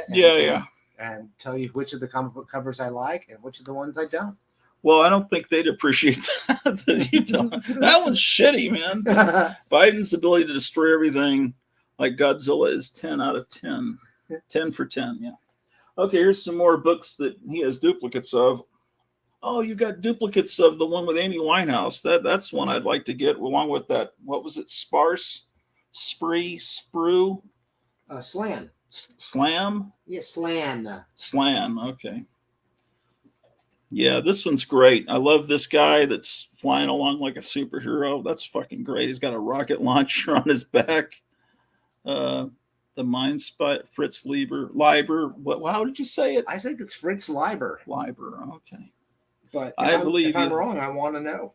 Guys, what? Don't ask Siri. I know I'm not going to ask that fucking thing. What do you guys think? Is it Lieber or Leiber? Like Michael Taylor says, I think Baldwin was perfect for shot. I hate Alec Baldwin, but I agree when he was young and he had the voice with all the gravitas, kind of like Orson Welles. I mean, he was a good actor. Yeah, the movie was not bad. It really wasn't. I loved how it showed he had all these agents that he'd saved their lives, so now they're indebted to the Shadow, and they have the Shadow ring, and that was cool shit. I wish I had a Shadow ring. Bado. Biden isn't even alive. Talk about a puppet president. Yeah. A sock hop? Sock hop. We're gonna have records. That I know what you mean. He's gonna be showing some of his records, and maybe I'll show some of my records, but we're not gonna play them because you can't on YouTube because they'll crucify you. But we'll show you the record, and then you can look it up on YouTube. I don't know why some people can put up music and some people can't. It's just like it doesn't make any sense. I went in a place that sold, because I had an old bottle of Bubble Up. I thought, I wonder what this soft drink was like. Obviously, it's like a 7-Up ripoff from the 50s or 60s. And I looked up, they still make Bubble Up. And I found there was a store in Arlington, Texas, up in North Arlington, where they have all this exotic soda pop from different parts of the. So I went there and I thought I'll film inside, and it was really cool. They had all these replica comic book covers you could buy, and soda pop. They recognized the connection between sodas and comic books and the old drugstores. It was all decked out with all these soft drinks, and I went in there and they're playing a Beatles song, so I couldn't upload it to YouTube because you're hearing something in the background. They need to do something about let's say you're at the state fair and they're playing music in the background. It depends. Usually you'll just get a copyright claim and it'll go up on YouTube, but you can never monetize it. But if it's an important enough band like the Beatles, they won't even let you upload it. And so you're just filming on a vacation and someone's playing music and they're driving by in a car, and then and it's the Beatles or the Rolling Stones. You can't put it up on YouTube. They gotta work on that, man. Baldwin had the look. Great books, Forrest, says Graphic Man. Thank you. The guy looked like the art on a 70s pinball machine. That's exactly. That's perfect. I knew it. I couldn't put it that way. Let's see. I'm missing comments. Yeah. Miami Blues was really good. Did you see that? Don't remember seeing that. That was based on one of these pulp writers. Like a detective fiction writer? Yeah. Hey Siri, what was the Hey Siri, the movie I found this on the web for what was the. All right, here, do it again. Here are matches for Maya. Maya, shut up. Hey Siri, was William S. Burroughs way too gay? Stop with that.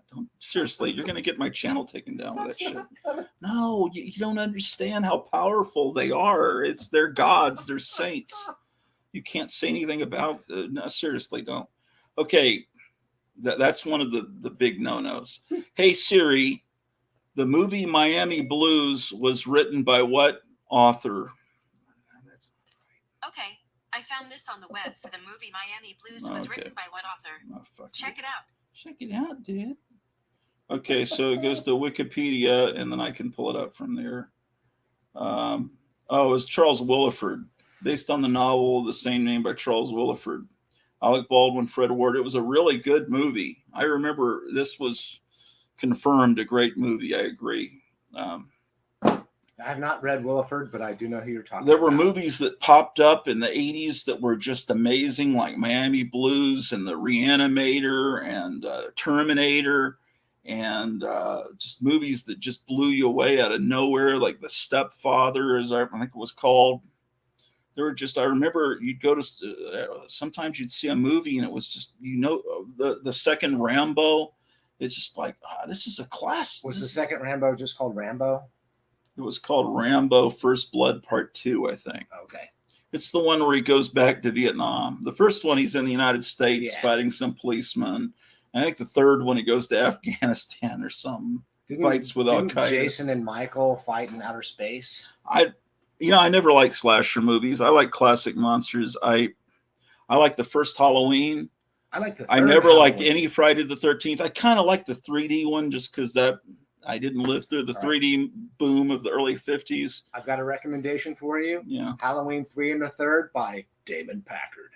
Oh, okay. Yeah. Well, I didn't know he'd done a Halloween pastiche. Yeah. What's the title? Halloween it's not Halloween 3 1/3. It's oh wow. We can. I'm sure that's great. Henry, Portrait of a Serial Killer, was another movie that came out of nowhere, and that shit doesn't happen anymore. There's one movie theater in town right now. They're playing something called. Well, they only play movies on Friday, Saturday, and then a Sunday matinee. It's something called Lyle Crocodile. What the fuck is that? I don't. The guy flying looked like What am I fucking doing? Okay. You were showing some ace doubles. No, I'm going through the comments, but YouTube censorship is extremely random. Yeah, so I don't want to really push it. You test the music, but most won't be picked up if it's less than 10 seconds. Yeah, but like when I went into a Ben Franklin 5 and 10 in this little town that's perfectly preserved from 1960, where John Wayne was born the other day. and I go in and I want to film all the plastic dinosaurs and army men and model kits, but they're playing this loud country music. And I just shut it off. Thought, fuck it. I'd at least get a copyright claim. Then I went into a Rexall Drugs on another video that looks just like the drugstores of 60 years ago. And they were playing music. I just said, fuck it. I got a copyright claim. That's not a copyright strike. It won't take your channel down. But anyway. I came up with the title. What? The Halloween 3 1/3 is called Lost in the Thinking.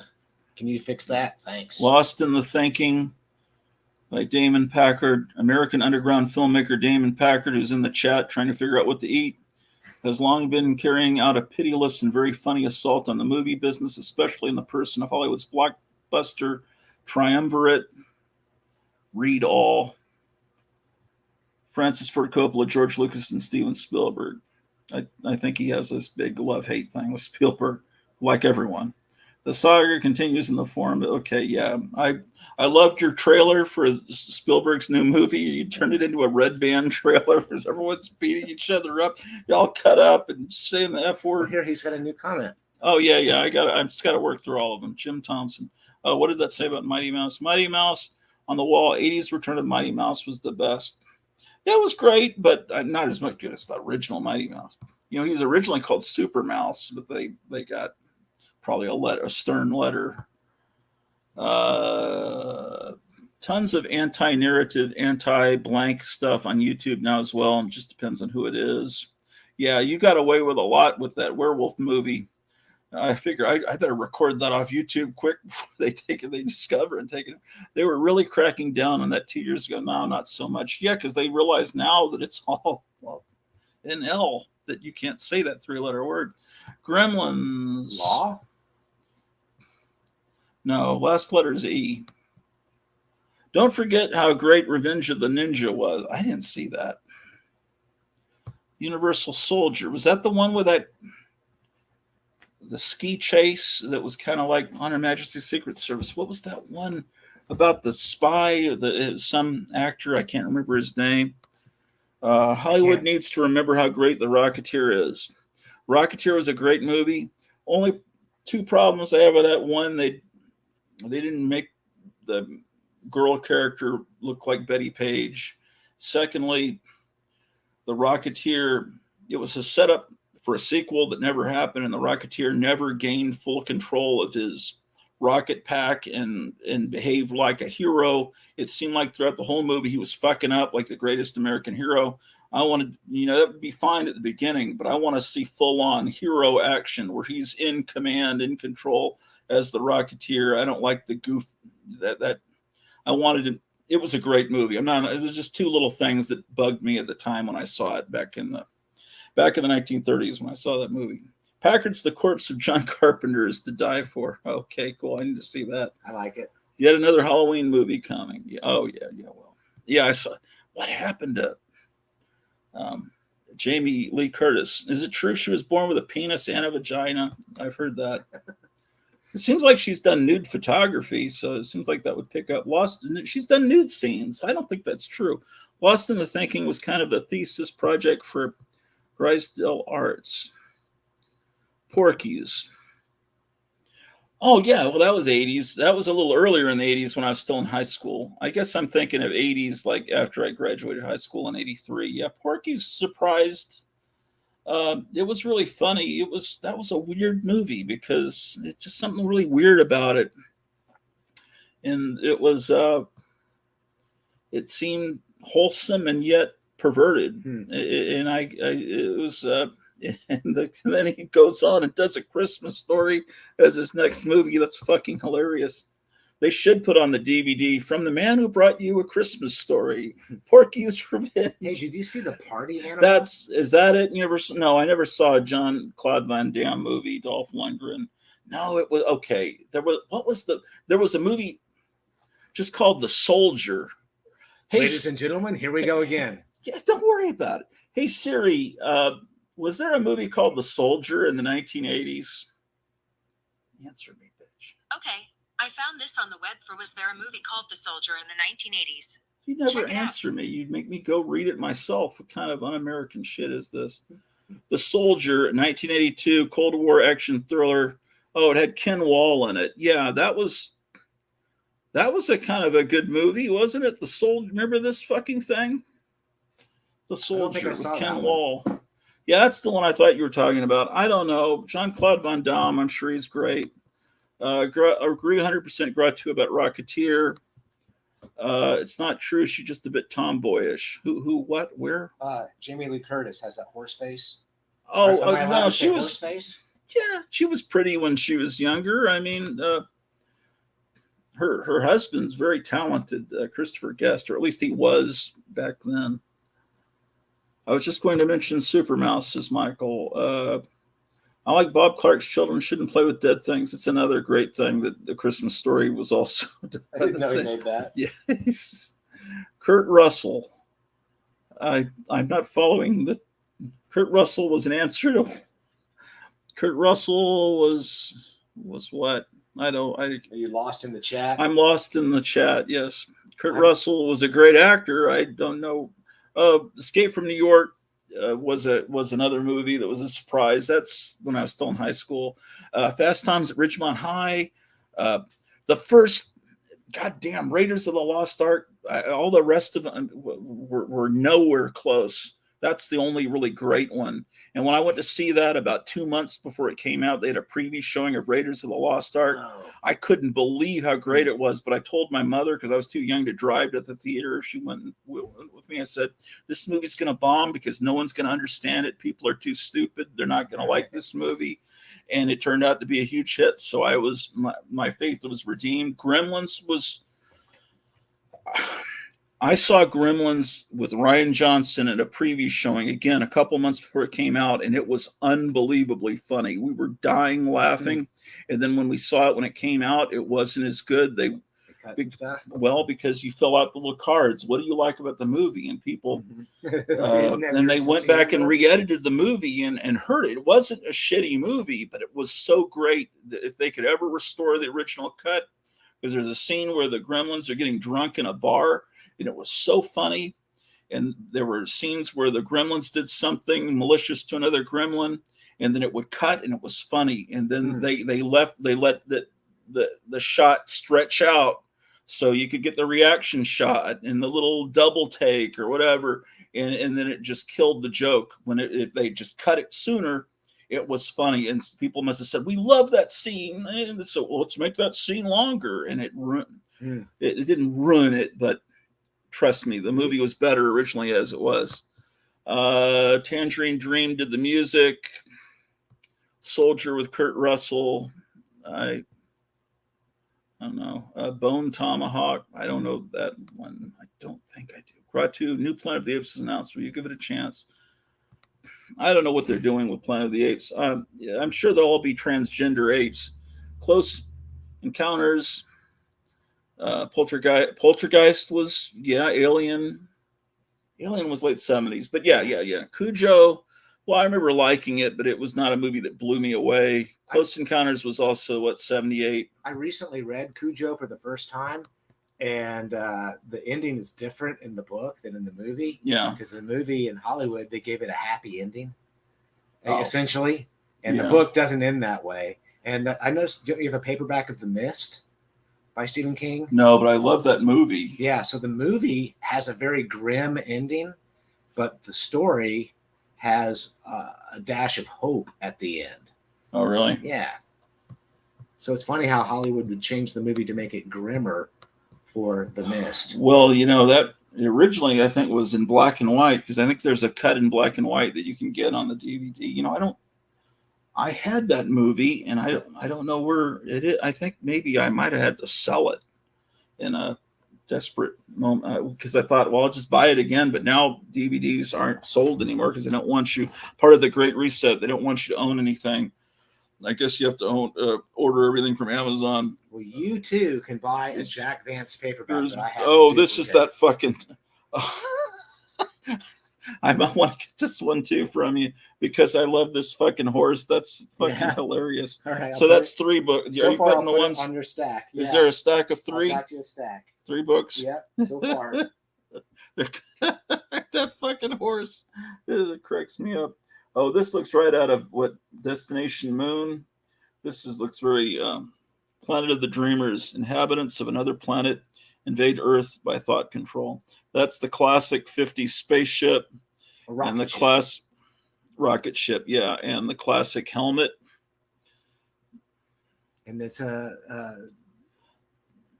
famous mystery author. When I went in that Rexall Drugs in Winterset, they had a spinner rack that had that pocket books emblem on it, and okay, and it was John D. McDonald.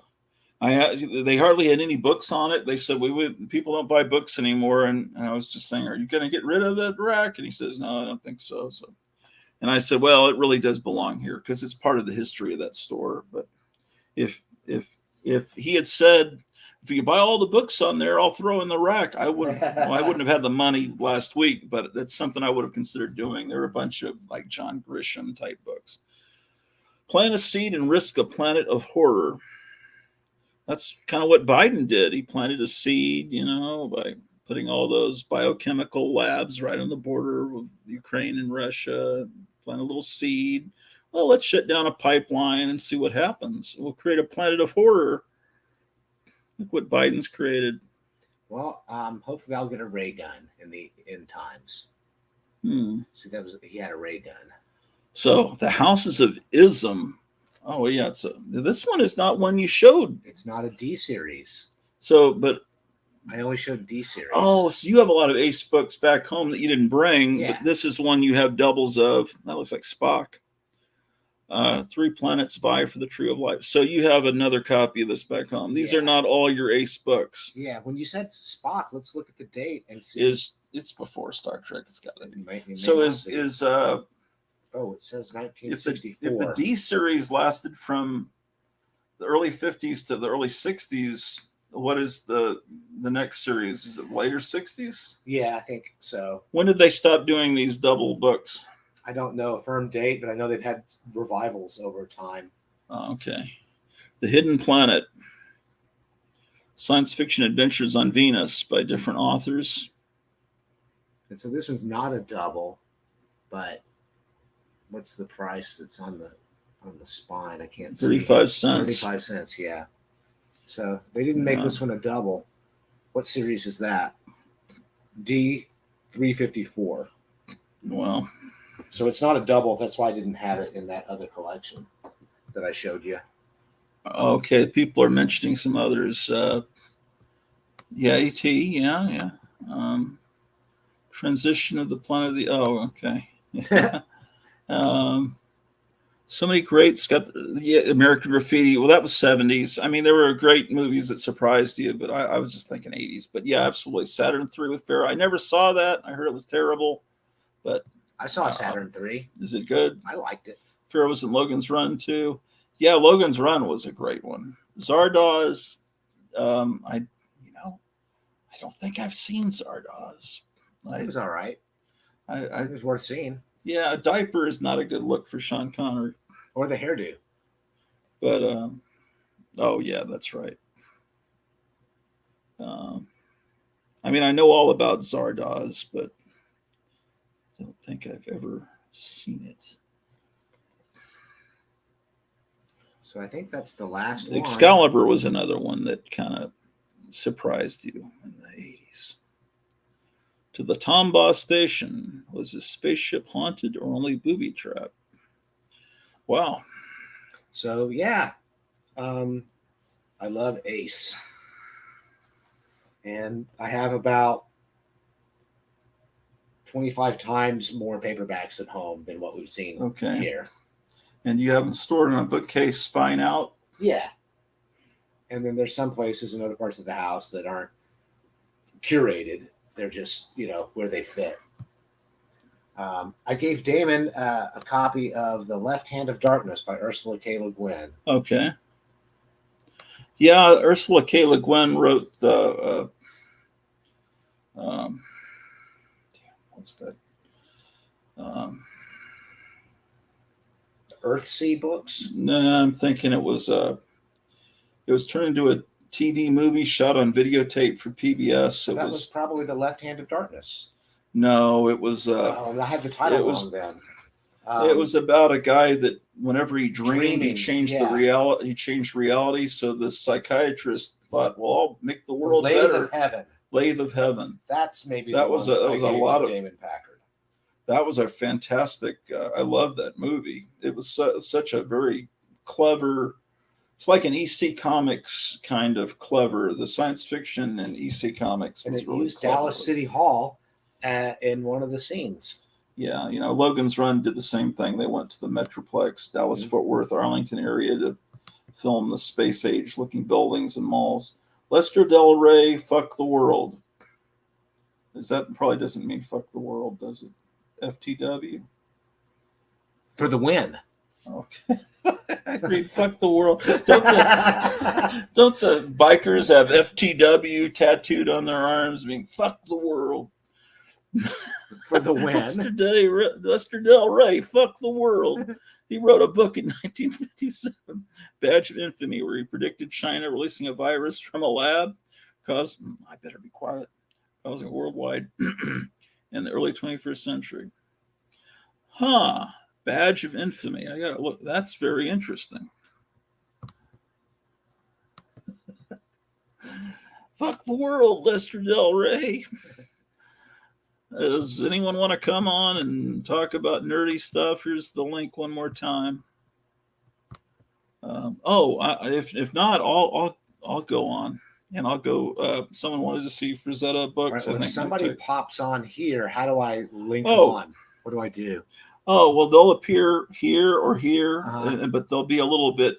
The color will be kind of muted. All right, and then you click on it, it'll bring them in. Sure, and you want me to do that?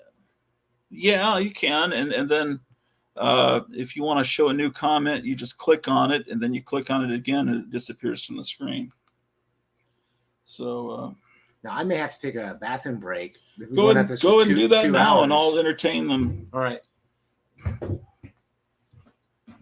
You know, there was a show I put up right before this started, number 613. And it's already, I have 423 subscribers. That's cool. I'm almost famous. Eric Breen already commented on it. I'm working my way through the Honey West series as we speak. Fun fact, Anne Francis and John Erickson played brother and sister in Bad Day at Black Rock. So I like and love his comment. And see, 24 people have watched that video when they should be watching this video. If when you finish this, you can go look for that face there, episode 613, and watch that. It's earlier this morning. We were looking at some of my books, not his books, but my books. And he hadn't unpacked his books at that time. He's here for a couple of days, and then he's going to head back to Gratouville, and he's come and visited Mount Gratu. Any town where I live takes on my name. Let's see. The original Invasion of the Body Snatchers gave me nightmares for weeks at 8 years old. You gotta wear red diapers, though, to come on. Oh, I hope not. My dad drove Marilyn Monroe in his cab. Cool. My dad, when he was in Vietnam in the mid-60s, George C. Scott was visiting in Vietnam, just, I guess, to see what was going on. And he sat down with my brother. I sit down with my dad and just talk for hours. And my dad told him about, the world and stuff. My dad was also an advisor when he was in the Army on the Longest Day, the John Wayne movie about D-Day. He was there because he was stationed in France, and he helped with the filming of that movie. And then he was there at the big rap party, and my dad did not like it because they had a topless girl dancing around. He didn't like that Hollywood kind of shenanigans. Here's Horror Mike. Hey, how's it going? How's my audio, Gratu? Sounds fine to me. Okay, cool. Really well. You guys have been showing off some really cool paperbacks, so I've got a few that you may find of interest. Yeah, do you remember when you were showing that you had a couple of books that you were going to put on eBay? that were the history of some. I don't remember what it was. And The I said, I've got a friend that might be Oh interested. shit! This is the friend. Did you sell Oh, those books?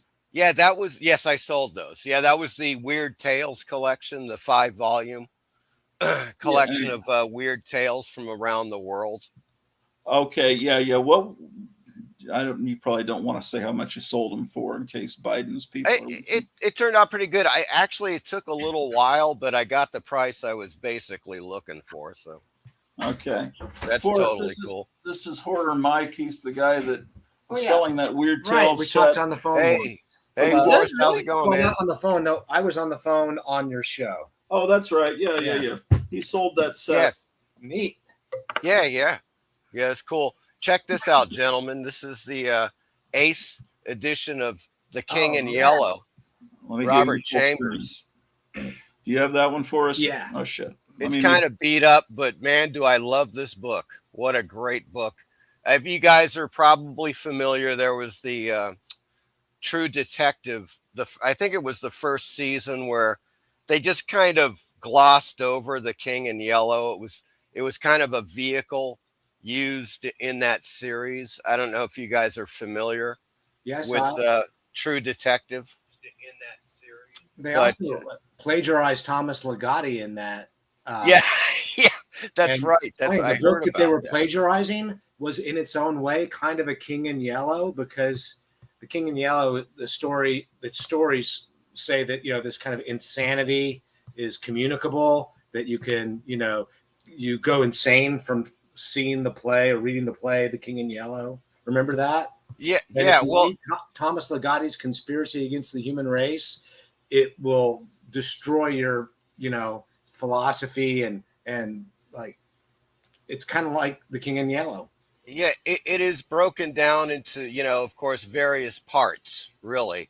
And the first story is one of the best, The Repairer of Reputations. Mm-hmm. And that is like an alternative future. It's almost like a science fiction piece of science fiction where society has gotten to the point where various governments have set up suicide chambers everywhere. And people are just like running into these chambers and offing themselves and so forth. And The Repair of Reputations covers that. That's something you don't see. It's just, one of those, and I think it's one of the best parts of that series. So are you having feedback there? No. Oh, go he's got the downstairs. double or the triple. All right, watch out. All right. Well, while Gratu is away, Here's a great Charles Beaumont collection. The Hunger yeah, I don't and have other that. stories. Whoa. Yeah, Charles Beaumont, of course, one of the great writers. He wrote some of the best Twilight Zones. And I'm not sure if you're familiar with, I think it's about a 1990 Roger Corman film called Brain Dead. I've seen it. Yeah. Okay, that was a Charles Beaumont screenplay that Roger Corman acquired. And one of the best Corman films, in my opinion. But this is really a great collection. Has some of his classic stories. The Hunger is one of them.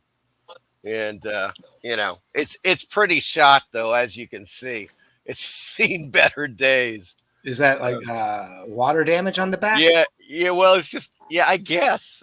It's just, worn off. This is how I bought it. Mm-hmm. So, Well, it's so hard to read these vintage paperbacks without them, just destroying in your hands. Yeah, that is true. It is intact, which is great. It's complete, but it's seen better days, no doubt about that. But I do love this one. It's one that I have kept throughout the years. Now this one, I don't you know that may I've have. seen that one. This is God. What is this? This is. Oh, wait a second. He's showing something. Sorry, Gratu. It's the shitty Gratu down there. So that's the original Buck Rogers right there. Oh, nice. originally published in Amazing Stories, but these are some ace publications of it. He has 2 different printings of the same Buck Rogers. Also, he already has this one. Oh, that's a great cover. Well, he correctly pointed out that you don't want to see a dude wearing a midriff shirt. You didn't see it, but he was on the ground. So Oh, I didn't see that. yeah, we agreed that that's not the best look. Oh my! You should see this place. Wow, that's a nice shape there. His collection here is unreal. I mean, I know you've seen it on his show many times, but the expanse of all his collection, it's daunting.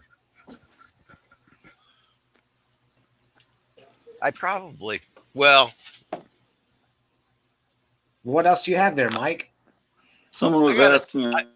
I do have a ton of books. I got some, of course, some Arkham House stuff. I'm a big Lovecraft fan. Oh yeah, me too. Definitely number 1. Yeah, absolutely. And I'm kind of glad that he's become even more popular than ever. There's those people who think, "Oh, I used to like Nirvana before they were popular, but now I don't." But I'm happy that Lovecraft is practically a household name. Yeah, absolutely. Yeah, which wasn't the case when I started reading him in 1987 or 88. Oh, look at that. Check that out. Now that's Vampirella. That's number 3. Well, this is his paperback. Yeah. 3, yeah. Deadwalk. It's novelizations. Nice. So there's no comics in there. It's all novel. No, it's all text. Okay, I didn't know they made those for Vampirella. I can show these tomorrow in better high fidelity. That is cool. All right, are you coming back up? I don't know if you can hear me. Yeah.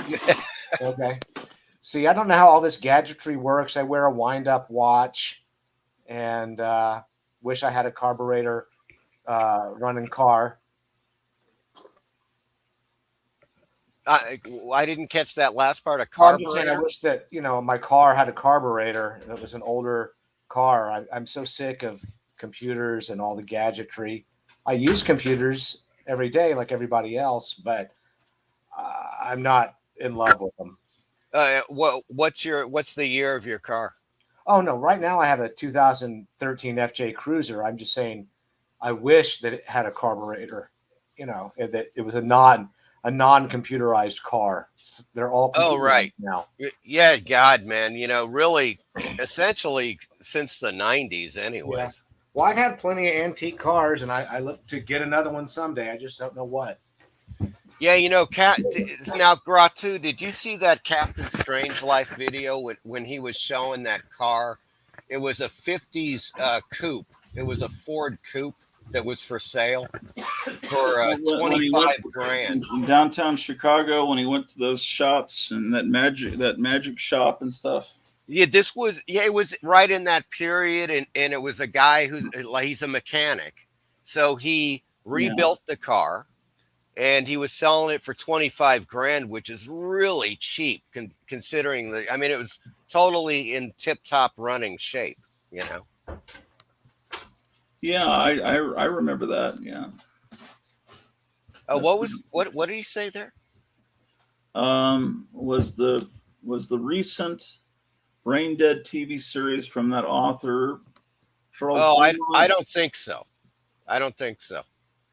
Yeah, Beaumont wrote some early Corman, but Chuck Griffith was actually one of the main writers. For instance, he wrote Little Shop of Horrors, A Bucket of Blood, Creature from the Haunted Sea. That was Chuck Griffith, and he was just a great, kind of like, of course, the horror comedy. Is the Creature from the Haunted Sea the sea monster has ping pongs for eyeballs? Yes, that is it. Oh, I love that. It's the whole Cuban Revolution backdrop, and they're taking all the treasure on the boat, and of course the one guy's the spy, and he's like pining for the girl who's that, was a classic star. I just cannot remember her name. She was in a ton of B movies, 50s and 1960s. But it is hilarious, man. That film just, it's like such classic lines as "it was dusk. I could tell because the sun was going down," stuff like that. But here is the Nebula Award Stories, Damon Knight's collection, 1965. Nice cover. And the thing about 1965 is that it was a hell of a year for science fiction. Of course, that was Dune, which I believe won the Hugo and Nebula for best novel. What store is on the price tag? What store? It's clipped off. It just says books. Oh, okay. No, it's a department. Probably Kmart or something.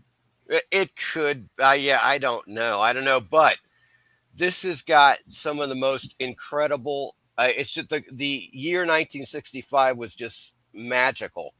You had Ellison's Repent Harlequin said the Tick-Tock Man, The Saliva Tree by Brian Aldiss. If you guys haven't read that, you should find it and read it. It would make such a great film. The classic, like basically an invisible monster that's terrorizing the British countryside and these farmers, basically. It's just a great novella. Also, Roger Zelazny is in this. And also J.G. Ballard, The Drowned Giant, which is a hell of a short story. So one of the great years, it was just like just like an amazing year for science fiction, and Frank Herbert and Dune led the pack, but so I've kept this one. Needless to say, it's one of my favorites, but this is, I almost made this into a film, gentlemen. Black Easter, James Blish. You commissioned the rights to make a film of it? Is that what you're saying? Yes, I was talking to Blish's agent about optioning the novel for a to develop into a film, and the guy was just a real douchebag. It was one of those things. I was like, look, man, nobody has asked for to option Black Easter for decades. Now, I haven't read Black Easter, but is it more of like an occult science fiction story? It is. All right. It is an occult science fiction story, and it is fantastic. Cool. It's I highly recommend it. James Blish never got the cred that he deserved. Of course, he's really largely known for the novelizations of all the Star Trek books, as you recall. And that's sad because this guy was one of the great writers of his day, and Black Easter and The Day After Judgment, which is the follow-up. This is, it's like one of those, as you can tell, geez, Black Easter is like 150 pages. It's a short novel, but what a great story. And it would absolutely make an amazing film. So those are the paperbacks that I thought you guys might dig. Yes, I do have a couple. Hold on one second. I've got a couple of Arkham that you may have, you may not. Don't you have a complete set? I don't have a complete set, but I've got a plush set. I'm trying to purchase a complete set from a collector. Have you heard from that guy lately? Oh, yeah. I talked to him on the phone, I guess, twice recently. And he's super smart, so I always enjoy talking with him. So you buy the complete set, you'll upgrade your copies and then sell off some, or just be happy having doubles or triples? I think I'd just complete a second set. You'd have two complete sets. That's a fantasy. Could become a reality. But you still have to complete your first set. True. Does he have doubles or something? Oh, yeah. Oh, so you could, from Yeah. this one guy, complete the first set into the second. Almost. Watch him show the one you don't have. Yeah. In Florida. Yeah. Now, this is you may be familiar with this, the Dark Brotherhood. Yes. It's the Arkham House. It's Lovecraft. Really great cover. Now, but aren't these the August Derleth stories that he? This is quite. It's actually a mixture. Okay. It is. Some of the stuff is by Lovecraft. Some of them are collaborations, and some of them are by other authors. Like Fritz Leiber is in this book, of course. So there's Leiber. That's confirmed. I just love Fritz Leiber. Well, I think they were correspondents back in the late 30s. Yes, I've got a book. There is actually a book. Shit, what is it called? Oh yeah, there it is. Fritz Leiber and H.P. Lovecraft, Writers of the Dark. Let's see the cover on that. Is it all their correspondence? Okay, hold on. I've got a couple of volumes of Robert E. Howard and Lovecraft writing back and forth. That's fun to read. Fritz Leiber Jr. we would have corresponded a little bit, like, because Lovecraft died in 1937. Wasn't Fritz Leiber in the movie Equinox? Yes. That he was like Asmodeus. He was Professor Waterman. Wait, what was I? But what was the guy that the park ranger that says, "My name's Asmodeus"? Oh yeah, that was another actor. But yeah, Fritz Leiber. Oh yeah, he was like the Professor Waterman, like the Evil Dead. Yeah, he's in the cabin and everything, and the tentacled creature attacks. I just love that so hard when that guy said, "The name's Asmodeus." Yeah, that was so fucking funny. They're like when Herb Tarlick from WKRP's in it as a much younger, Yeah, and when he's like he's menacing that girl, and they have these close-ups, and he just starts drooling on her. Literally, he's like drooling on her face. You can tell that some of the footage is from like 1966 and some's from like 1971. It's so clearly, yes, the world has changed so much. That movie's great. It is fantastic. As a matter of fact, there is I highly recommend the Criterion release of that because they have both versions. There was the $6,000 original version, of course. That was 1967, 68, whatever. And then the 1970, which was, it was Jack Harris, right? Jack Harris was the guy that he was like, oh, this could be great. Let's just spend another $100,000 and we'll, flesh it out and make it into a feature-length film. And it's also, of course, it's great. Both versions are awesome, But here it is. Yeah, let me Writers of the Dark. Fritz Leiber and H.P. Lovecraft.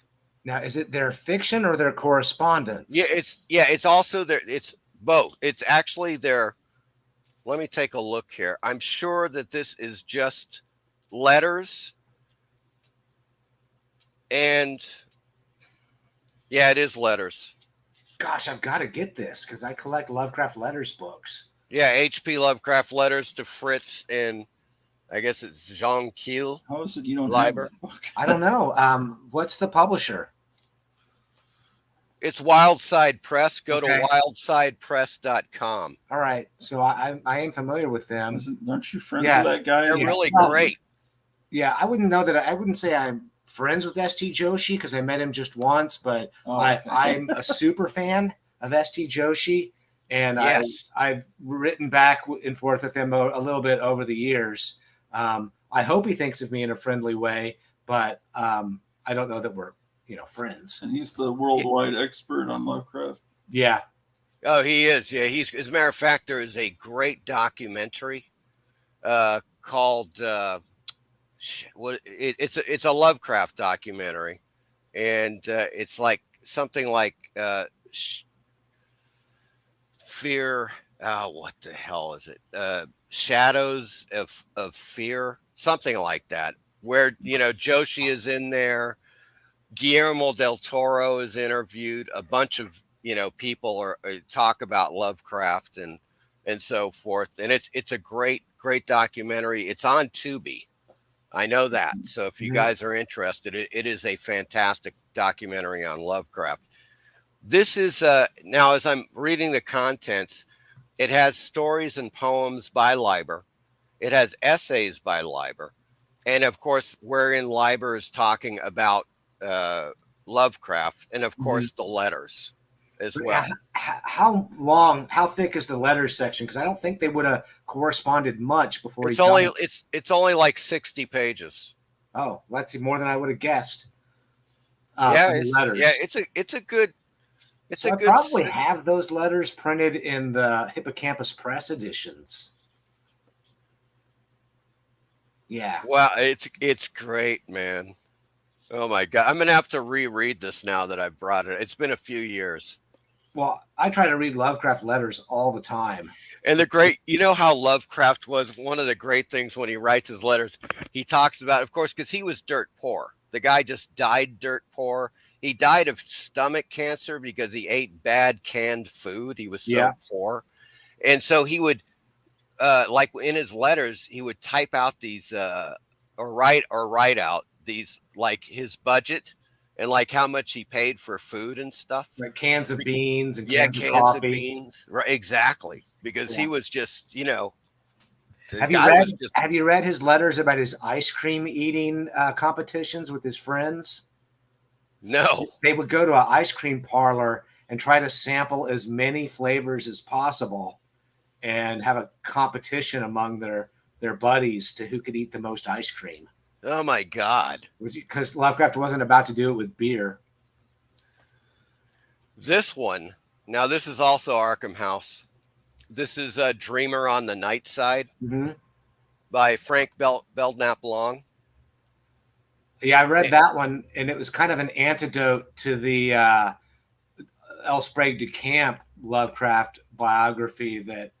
I haven't read that one. But people didn't like it because they just considered it was a lot of. I don't know if I can get this. There's a lot of de Camp's opinions about the biography of Lovecraft rather than the biography of Lovecraft.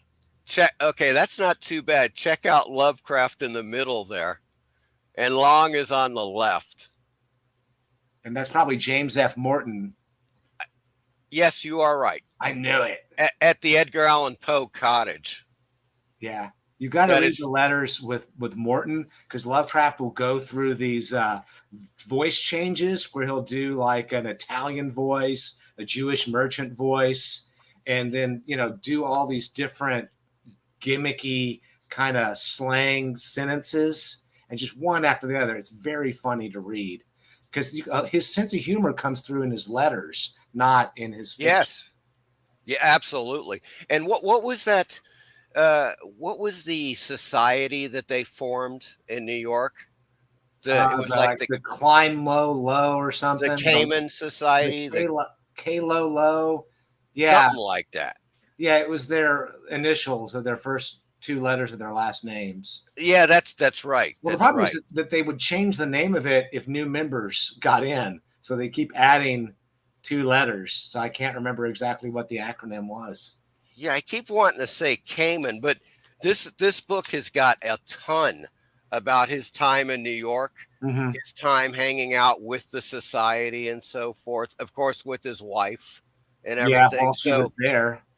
It's a fantastic book. Highly recommended. If people want to, there are several things like, Long is talking about. They go to a store and Lovecraft wants to buy a writing pen.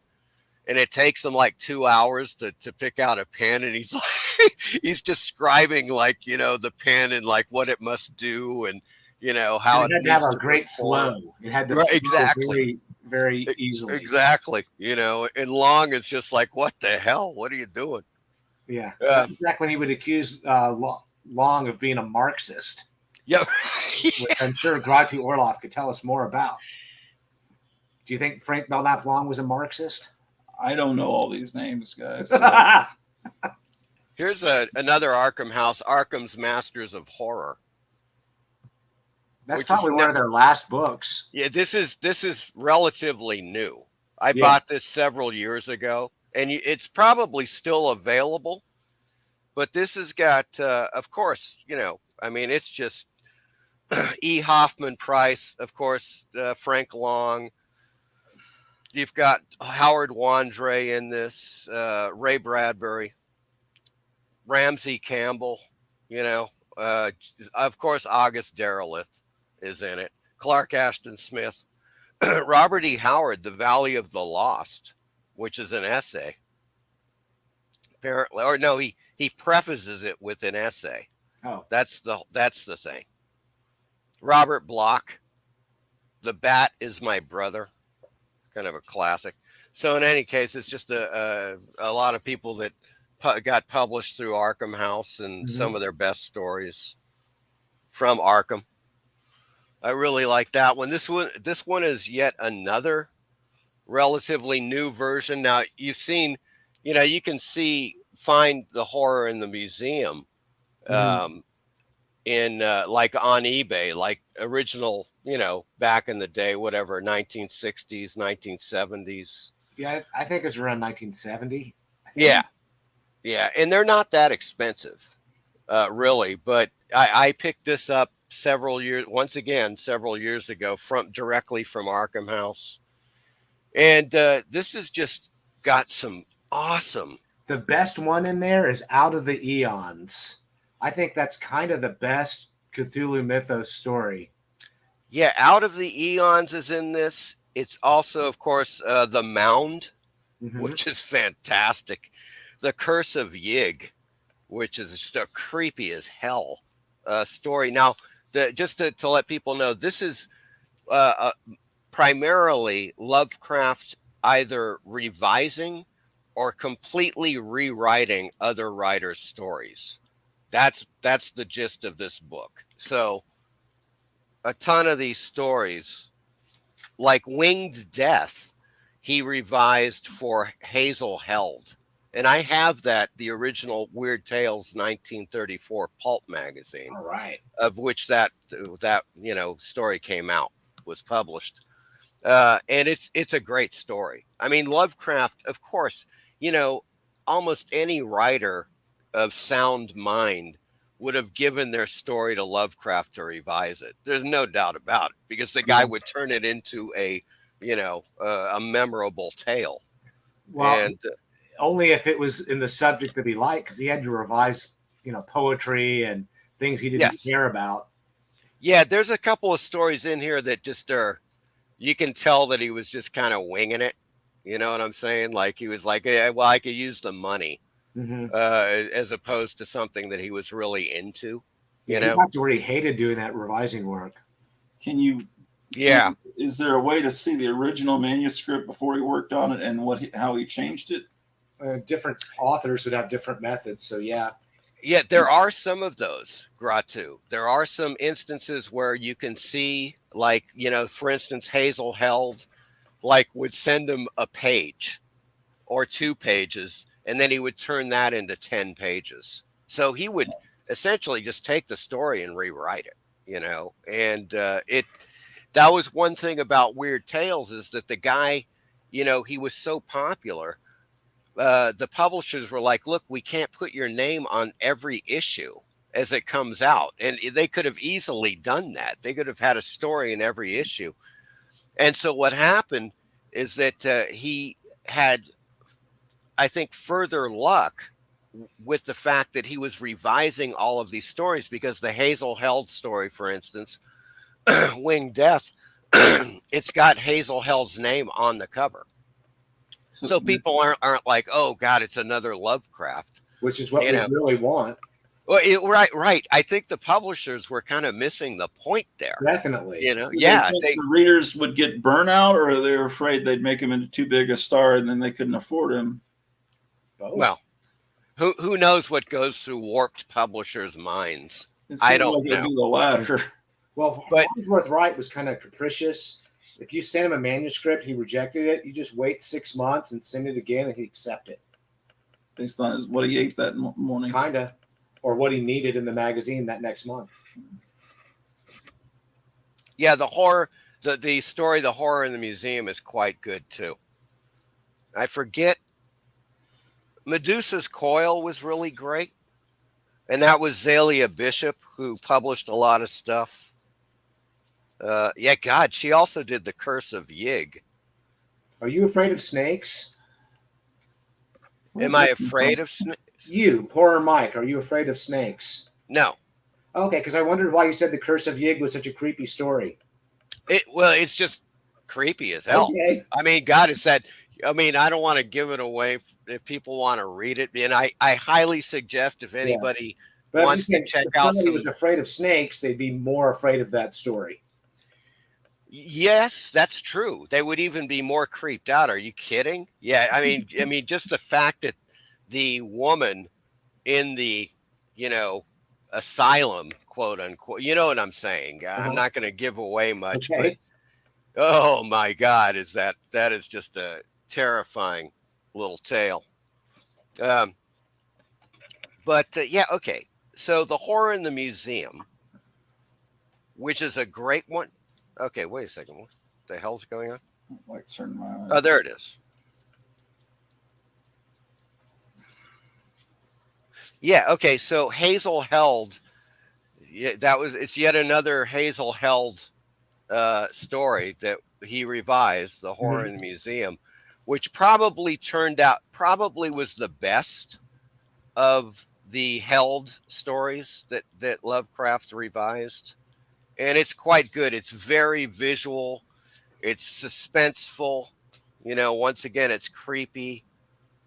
They kind of base the cover off of it, this creature. I don't so much like that cover personally.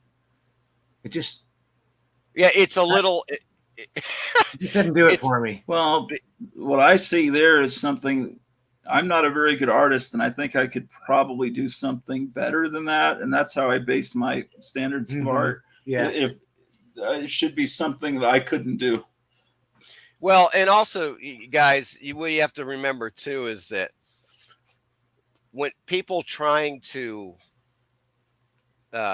draw or paint Lovecraftian creatures, for the most part, fail. They fail because they have this thing in their mind, which is always something that is not what you're expecting. Because Lovecraft's, the whole mythos and the gods, the elder ones and so forth, his descriptions are so intricate and yet so lofty that it is absolute. Yeah, and also abstract. It is absolutely impossible for an artist. An artist can go, "Oh yeah, I see that in my mind. I'm going to do that," and then they do that, and then you're like, "No, that's not the creature. That's not it." And both you would have to say, agree. It's like I've seen countless, renditions, like other covers of Arkham House books, and I think you would agree, where you're just like, "No, that's not really how it looks." But that's to you. Yeah. The person that is concocting this creature in your mind, because it does, he has this way, Lovecraft has just got this way of creating a unique user experience for everybody. When they read the book, they imagine the creatures, the situations, it's kind of like, God, at the Mountains of Madness, at one time, Guillermo del Toro was going to make that as a feature film.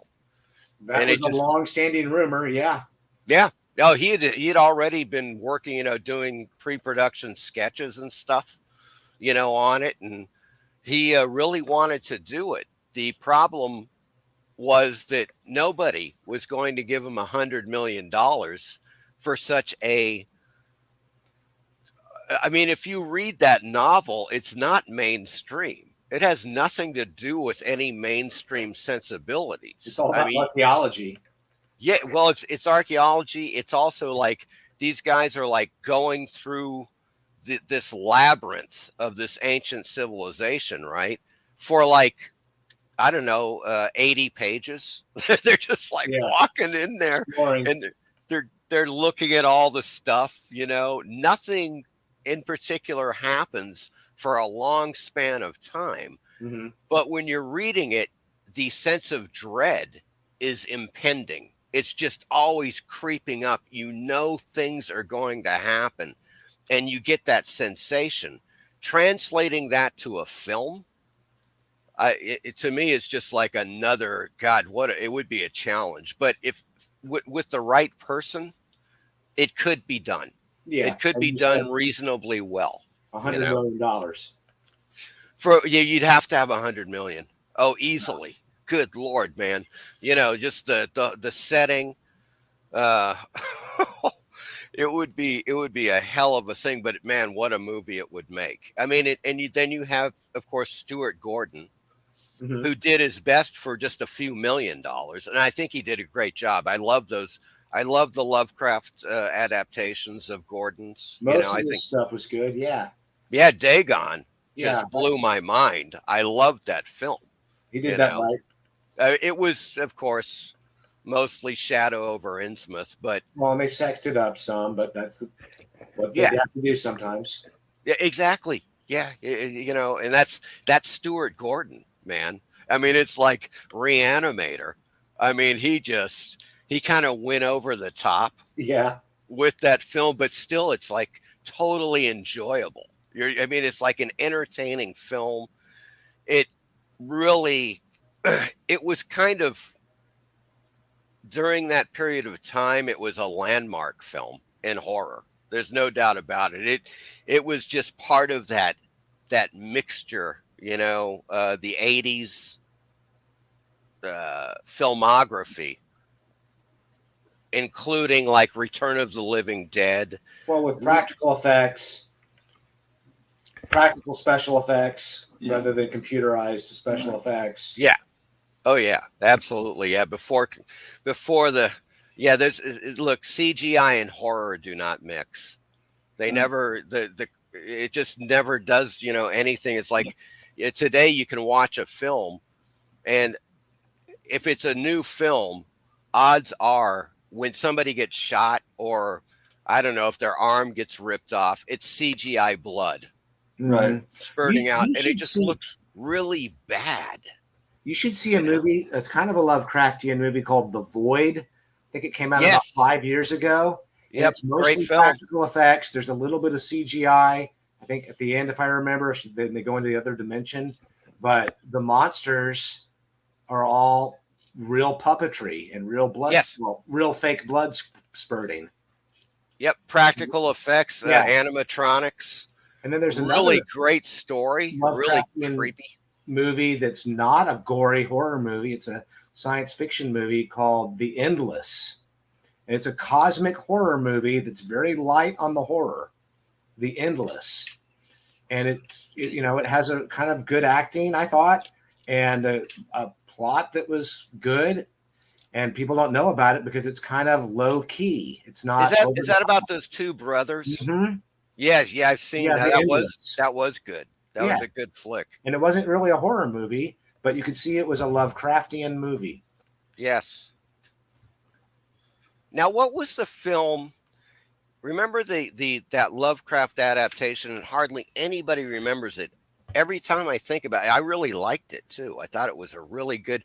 Once again, we're going back to the 1980s. It was set in a period setting, and it was oh my God, the guy that starred in Tremors, not Kevin Bacon, the other guy, great actor. Was it directly based on a Lovecraft story, or just Yes, sort it of? was. It was the case of Charles Dexter Ward. They made a movie on that? I hadn't seen Yes, it. they did. They Yeah. did. Here, hold on. I'll tell you what. movie. It's really good. There was a series of horror TV made movies for some series of movies. I forget. I think there were a few Lovecraft ones.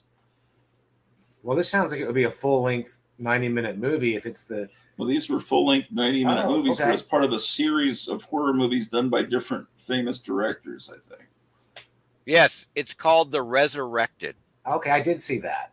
1991. I This is saw it a long time directed ago. by Dan O'Bannon, who of course also made Return of the Living Dead. And yeah, but oh yeah, Chris Sarandon, that was the guy. Yeah, but wait a second. This is it's another one. I'm sorry. They Well, did another one. but Wasn't that there one sounds called The Witch's Room or something? Dreams in the Witch House. Oh yeah, I think that was part of that Yes. series of movies. I saw that with the little Jenkin Brown Jenkin. I mean, Yes. the little Yeah. monster. Great Stuart Gordon adaptation again. Film adaptations. But that is one of them, The Resurrected.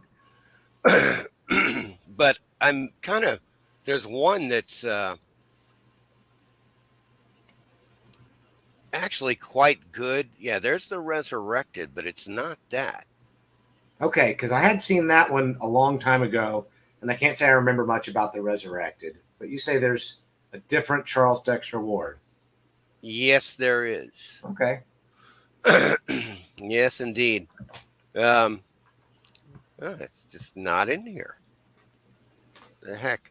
Yeah, there are a lot of like I don't know if you've seen the the Valdemar films. 2010, I believe they're from Argentina. They're either from Argentina or Spain. The Valdemar Legacy and the Valdemar Legacy Forbidden Shadow. Are they like subtitled? Very very Lovecraftian. Very Lovecraftian Okay. films. I'll have to look at that for that at the Dallas Library, which I think is a great library. Oh So yeah. shout out to the Dallas Public Library.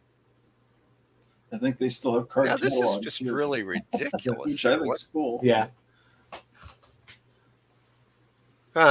Now, did you see the? What did you think of the Color Out of Space? Did you see that Yeah, I one? saw that, and I didn't have any problem with it. I was entertained by it. It didn't bother me that Nicolas Cage was Nicolas Cage. That's fine, And I like to think of it as a good example against wokeness, actually, because the character, the narrator, is black, but that's not an issue in the story. Lovecraft might not have liked that there was a black character in his book, but it wasn't trying to be a message. It was just that's the character. He played the role well. And so it shows you like you don't have to cram this dogma down people's throats to have diversity in movies. Yeah. It's true. And wasn't the guy's name, the black character's name was it's like Henry or it was Armitage is different. That's different. It was a Lovecraft character. Yeah, name. who tells the story. Yes. Yeah. And then, but I'll tell you one thing that the movie did not deliver on was it did not have enough astrophobia, because in the story he makes a continuous point about how afraid he is of the sky and the stars. And they don't mention that at all in the movie. And instead, they take it in an occult direction with like a magic to it. That had nothing to do with the plot. It was all about the previously unseen color infecting things. Right. It was not an occult story. But I think the movie had that element, right? Not that I'm against that. I'm just saying it didn't fit the Lovecraft story. Unfortunately, he departed from the Lovecraft story in a key way, and that is the way that the entity reacts with the humans. Mm-hmm. And I don't want to give it away because it's one of those things. Let me just put it this way: the demise of the sheriff. You may remember that when they're outside, and it's just you go, okay, no, that's not how this entity works. I'll have to rewatch it. I don't remember that particular demise. Other than that, it was really well done. The cinematography in that film is incredible. And of course, they're going up in the impossible of just, what's the unknown color? Oh, let's just make it this pinkish purple. Right, magenta, whatever the heck. Yeah, But there's a German film. I believe it's like 2010 called Die Farbe, The Color, which is really good. And that is like really very close to the Yes. novella, you know. So I think I bought that from Gavin, by the way. We had a mutual friend that used to sell Lovecraftian stuff. And he had these CDs of where people had done radio, like old time radio. They was made to sound like old time radio plays, like Lovecraft had been adapted into radio shows back in the 30s and 40s. And that is the H.P. Lovecraft Historical Society. Yeah. Hey, have you seen pictures? There's a new movie coming out, I think, next year called Renfield. And Nicolas Cage plays Dracula. I saw some pictures of him as Dracula. Well, Nicolas Cage now, at the age he is now, he put on this makeup. It almost looked like Lugosi. He really looks good as Dracula. I don't know what. Wow, really? Making a Renfield-centric movie. I don't know if it's a comedy or what, but Nicolas Cage really looks good as Dracula. People hate him, but I think he's fine. Well, no, Nicolas Cage is all right. It's just he has a particular way of acting. He's like that Crispin Glover idiot. Like when they put, so there was a Coppola movie called Peggy Sue Got Married, and everyone's acting a certain way in this movie. The Nicolas Cage plays her boyfriend, and he's acting like he's in a completely different movie, just like a nut. And Crispin Glover did the same thing in a movie called The River's Edge, which was a juvenile. And all the kids acted a certain way. And then I think it was Crispin Glover. No, maybe not. It wasn't Crispin Glover. It was who was that guy? The guy that used to imitate Nicholson in every movie. He was in Christopher. Well, Crispin Glover's, he's in that movie. Who? Chris Slater. Is he the guy that made his whole career out of just being Jack Nicholson? Christian Slater. He was in Heathers. Okay, River's Edge was Crispin Glover. Yeah. And he was like he didn't act anything. He was acting in a completely different style movie. That may be because Crispin Glover is insane. Right. That might be. I mean, he's wonderfully insane. I don't take anything away from the guy. I saw these movies he made at the Texas Theater, which is movies. It's a theater where Lee Harvey Oswald was watching the war movies, and he was pulled out and slugged by the Dallas police. You know, it's that theater. Yes. And there were Crispin Glover came and ran these movies where the entire cast, except for when he appears, are people with Down syndrome. And afterwards, the audience was tearing him apart. And he says, I had permission from their parents, and they were enjoying making the movie. And he also said, I like this, what he said. He said, I find that people with Down syndrome are very gentle, friendly people. Why shouldn't I hang out with them? And, it was controversial because they're like making out, they're kissing. He's like, he's saying like, well, okay, so retarded people can't kiss. Were you there in the theater that night? Well, I was there for one of the two movies at the Texas Theater. Were you at the one where the guy with the dreadlocks was real drunk in the back and was heckling him and asking a long, obnoxious question? Maybe. I was there. Crispin Glover said to him, well, what do you think the movie is about? And he yelled out, mind control. And it was this dude in the back who was totally drunk and making an ass out of himself, but he was sincere and heckling Crispin Glover. I went with my friend Gerald, and Gerald's. I think that one was called something like What in the World? What is it? What is it? That was it. Yeah. And the sequel, It's Fine, Everything's Fine. Right. I can't wait to see the third one. Man, Crispin Glover has made some great films. Yeah, and he sits there after the movie and signs all the autographs. Yeah, he won't let anyone. He doesn't make you pay for them, but he won't let anyone release those movies because he wants to be there. I guess to soak up the loosh, the horror of all the liberals watching the movies. He won't release them. He needs to be there present, I guess, to explain. And he sells out the theaters when he does it. Yeah. Have you guys seen the remake of Wizard of Gore? Herschel Gordon Lewis's film. I don't see remakes. No, I saw the one they did of 2000 Maniacs with Glover. No, that was Robert Englund, right? 2000 Maniacs. There was a 2001 Maniacs, and it had Glover. Crispin Glover is he's the lead in Wizard of Gore, where he plays the wizard. I might have bought that, but I have no memory of it. Montag. Montag, yeah. There's And no real he's point great. in making. He's that movie.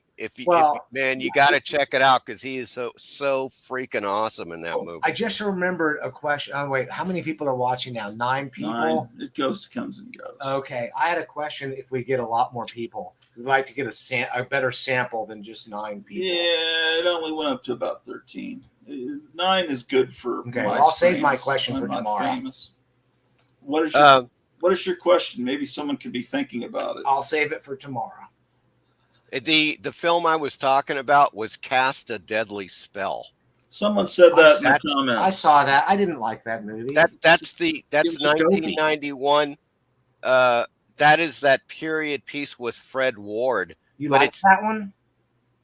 I thought it was very entertaining. Yeah. Okay. Is that like set in the Lovecraft universe or something? It is, but it's not directly based upon a Lovecraft. Right, and then isn't there a series from like last year called Lovecraft County or something? Lovecraft. Oh, that was a bunch of bullshit. Yeah. So Lovecraft has become such a name that they can try to sell a TV series with his name because know who it was a bunch of woke tards that hate Lovecraft that did successfully sell a series with his name. Like the new Lord of the Rings. Yeah, that's what they do. They, I mean, you see this all the time with Lovecraft. It's unbelievable. I read the first story in Lovecraft Country. Yeah, and it was interesting the idea of having to have like these passports essentially to get to another part of the country, and you had to go to these specific gas stations and not other ones. So that was very like reality now. But it's an interesting premise. And I didn't read the rest of the stories in the book, and I haven't seen the movies. But the interesting thing is, through that wokeness, they only made Lovecraft a more popular household name because a lot of people, they think, oh, Lovecraft, that's that show that I saw. And then they might go and find out the real deal. They're never going to go buy a book. Well, you could be right about that. Yeah, here's the thing about that. Now, in Lovecraft Country, from my understanding, they are going through the Midwest. They're like going through, Oklahoma and Texas and, kind of Midwest, Tennessee and stuff, if I'm not mistaken. Well, the problem with that is that that's not Lovecraft Country. It never was. It never will be. They totally took this concept and they were like, look, we're going to make it so, these poor black people, these characters are being oppressed by unknown forces and crap. Mm-hmm. And they're not even, it has nothing to do, Lovecraft Country, it's like he rarely even left the Northeast. The guy was, he did get down to Florida. He got down to New Orleans once, but he didn't get out that much. And they were just trying. It's obviously it's people that hate Lovecraft, have never read him. They have no idea like who the guy, what the guy was writing about. But they see like his name is selling. It sells like hotcakes. And they're like, hey, let's do this. And then we can get back at him for being a racist. Well, I don't know how that's going to work out since he died in 1937, but. Did you see the Dunwich? Yeah, exactly. Do you like the Dunwich Horror? Yeah, I like that one. The Dunwich Horror. That was the first theatrical. Die Monster Die. Oh, of course, yeah. Yeah, Die Monster Die. But man, that I got to say that Dean Stockwell Dunwich Horror is one of the worst adaptations I've ever seen in my life. Not a good adaptation, but I liked it when I saw it. Yeah, it's when I watched it. If you the thing is, I would strongly suggest if you haven't read the Dunwich Horror in a while, reread it because the character that he portrays, and Dean Stockwell is a great actor. I'm not knocking him. He did what he could. Mm-hmm. He's absolutely not Wilbur Whateley. He is not even remotely Wilbur. Oh Whateley. Yeah, right. He's like just they just like, hey, let's just rewrite the character entirely. And I was just like, what? The monster's exposed. It's just this silly looking thing. So bad. Yeah. In the book, it is this creature that is like, it's invisible. It is huge. It's bigger than a house. Mm-hmm. And it's roaming the countryside, smashing houses, killing dozens of people. It's terrifying. None of that happens in that film. My It's favorite just a character pile. was Lavinia Waitley because she was a crinkly-haired albino woman. Yeah. Remember that? Yes. An albino? Yes. So she Albino. was my favorite Lovecraftian character. Wasn't there a Lovecraft story in Boris Karloff's Thriller series? Yeah, I think so. And then I know there were several in Night Gallery, like what was it, Cold Air? Yeah, Cold Air was one of them. Pickman's model. Yeah. Which was pretty good. I mean, there was kind of, I mean, when you read, of course, once again, it's like we were talking about before. When you read a Lovecraft story and like he's describing the creature, they're just not going to make that creature. It's not going to happen. So forget about it. It's going to be something that, especially during that period of time with Night Gallery, they weren't giving, the budgets were so low. They were just like, basically they just, kicked Serling to the curb. That's really what they did with Night Gallery. They had no interest in promoting or doing really anything with that series, and it just didn't last. It was you could tell that Serling, something was really wrong with that series because it did not have the Twilight Zone feel, and it really, watching it as a kid was scary. Well, they would run Twilight Zone, and then they'd alternate it with Night Gallery, and it's like, what is this shit compared to Twilight Zone? And the thing is, the premise of the Night Gallery was so great. I love the premise. He's like in a gallery. Those paintings are awesome. As a matter of fact, there's a book, a relatively new book, where they have all the plates of the original paintings in the book. I mean, those things are just great. They used to sell prints and ads in the back of Monster magazines. Oh yeah, remember that? Yeah, you were able to get the posters, and up about I don't know, it was 3 or 4, maybe 5 years ago, there was one guy on eBay that was selling one of the. He had like 20 or 30 rolled posters left from one of the Night Gallery episodes that he was selling for like $50 a pop. And of course he sold them all. But, and that was the last I ever saw of an original, poster. But man, I remember those, of course, wanting to get some in the 70s. And for some reason, I just never bought any of those. I don't know why, because when I look back on it, that art was like kind of a high point in horror, especially for TV horror. Is some of the greatest stuff I've ever seen. Unfortunately, the stories kind of rarely ever met, expectations based upon those great. The one that scared me was it based on the monkey's paw, and did it have Burgess Meredith in it? I remember I saw that as a child. It terrified me. Yeah, was it the monkey's paw? Yeah, I'm gonna have to. Was it literally called the monkey's paw? Probably it wasn't. Probably they just based it on the monkey's paw. Okay, I'm gonna have to find that one again because I thought there was a monkey's paw. Well, you could be totally right. I saw this, as a child in the 1970s. But name something else. Yeah, it could have been just simply titled something else. I think the one that I thought was so scary had Burgess Meredith in it. Burgess Meredith, right? Okay. So there was the monkey's paw version. It's a long time ago, so my memory may not be right about it. Yeah, I mean, there were several that were really awesome. Like, of course, in the movie, the one that I really loved was the one with Roddy McDowall, where that's who I'm thinking of instead of Burgess Meredith. Maybe it's the one where he's got the painting on the wall. He's inherited his father's estate or whatever, and he's still got the butler, who's played by it's a black actor, really popular back in the 70s, 60s, and 70s. I forget his name though, but Roddy McDowall is just a complete bastard, and I forget exactly what happens, but the gist of the thing is that he's got this painting of the house, and behind the house is the family cemetery.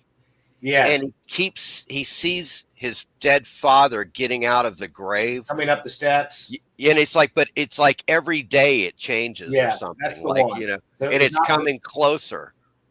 That sounds like the one that I thought was so scary. That is a I guess I'm great, wrong about the monkey's paw. that is a great night gallery episode. Yeah. And of course that was for the movie. And that was, I think, the first thing Spielberg directed, the one about the blind rich woman that Well, we'll wants see. to If Damon her Packard sight. is still here, he would tell us everything about it. But I think he's probably off doing something now. Yeah, that was the one where she's blind. She's like this really wealthy woman, and so she gets her operation, but Yeah. then there's a blackout in New York Yeah. City, and she can't see, and she ends up falling out of her balcony or whatever the hell, I forget. That's a typical kind of plot for that. Yeah, show. right, and that was Spielberg. That was like the launch of his career, basically. I think right after that he did Duel. I I'm see not that we're mistaken. coming up at 3 hours. Yep. So I'm going to bow out, but I have enjoyed talking with you, Horror Yeah. Mike. Yeah, I'm just feeling kind of tired. So Yeah, we need to go see how Cleo's doing downstairs. She's downstairs watching, I noticed. so there we are at 3 hours. Oh, yeah, that's good. Yeah. Round time. that's a But pretty healthy time. Yeah. I can geek out about Lovecraft stuff for a lot longer than 3 hours, but I'm just feeling kind of tired now. I had a long drive. Oh, recently. yeah, shit.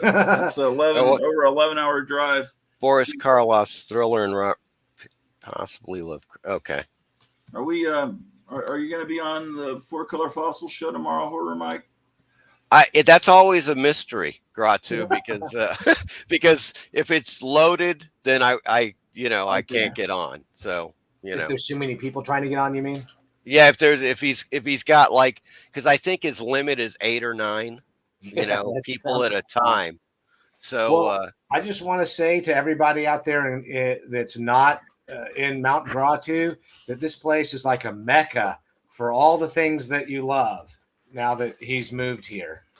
And this collection is There's Perhaps- houses for sale around here. There's one down the street that looks like a church. It's not. I thought it used to be a church, but it just has church windows. One of you needs to move there and turn it into a church of cool stuff, so You I guys can are have a gonna- neighbor that's into this you stuff. can make a whole commune of comic book collectors. Yeah, everyone should retire and move here where there's no crime, and because the world's probably going to erupt in the next 30 days. Of course, I said that last month. so the window is closing. The window Yeah. I know, of opportunity it is doesn't look closing good. A fast. lot of people think before the election things are going to go real bad. That wouldn't surprise me at all. All right. Well, I want to wish you a good night. Yeah, And, we're going to tune in again tomorrow with some different stuff. great. Forrest, see ya. Yeah, I'll see you, Horror Mike. Yeah. Hey, Gratu, just a question. Did you guys do a tour of the house yet? Well, we went around this morning and looked at books in the house, and okay.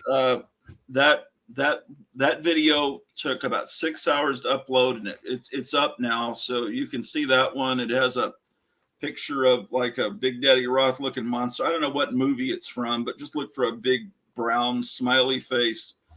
Oh, okay. And All right. so yeah, the episode before this. But yeah, I'd like to do a tour around. I was hoping I'd have the house more in ship shape before he showed up. But yeah, we'll do a tour. But tomorrow we're gonna. He also brought a bunch of records. He wants to show his some of the records he brought. So Oh, fantastic. some more books. Great. So we Great, might man. do 2 episodes tomorrow and then Graphic Man show. So Very cool. total overkill. Well, I'll check you guys out tomorrow then. Yeah, and if you want to tune in the show that we did this morning, you can find it on my channel. It's just look for the monster face. Groovy. All right, so I'll see you. All right. See you guys. Take care. Bye. So we'll see you again tomorrow, guys. I'm gonna go see what the wife's up to. So take care, everybody. All 7 of you. I will see you soon.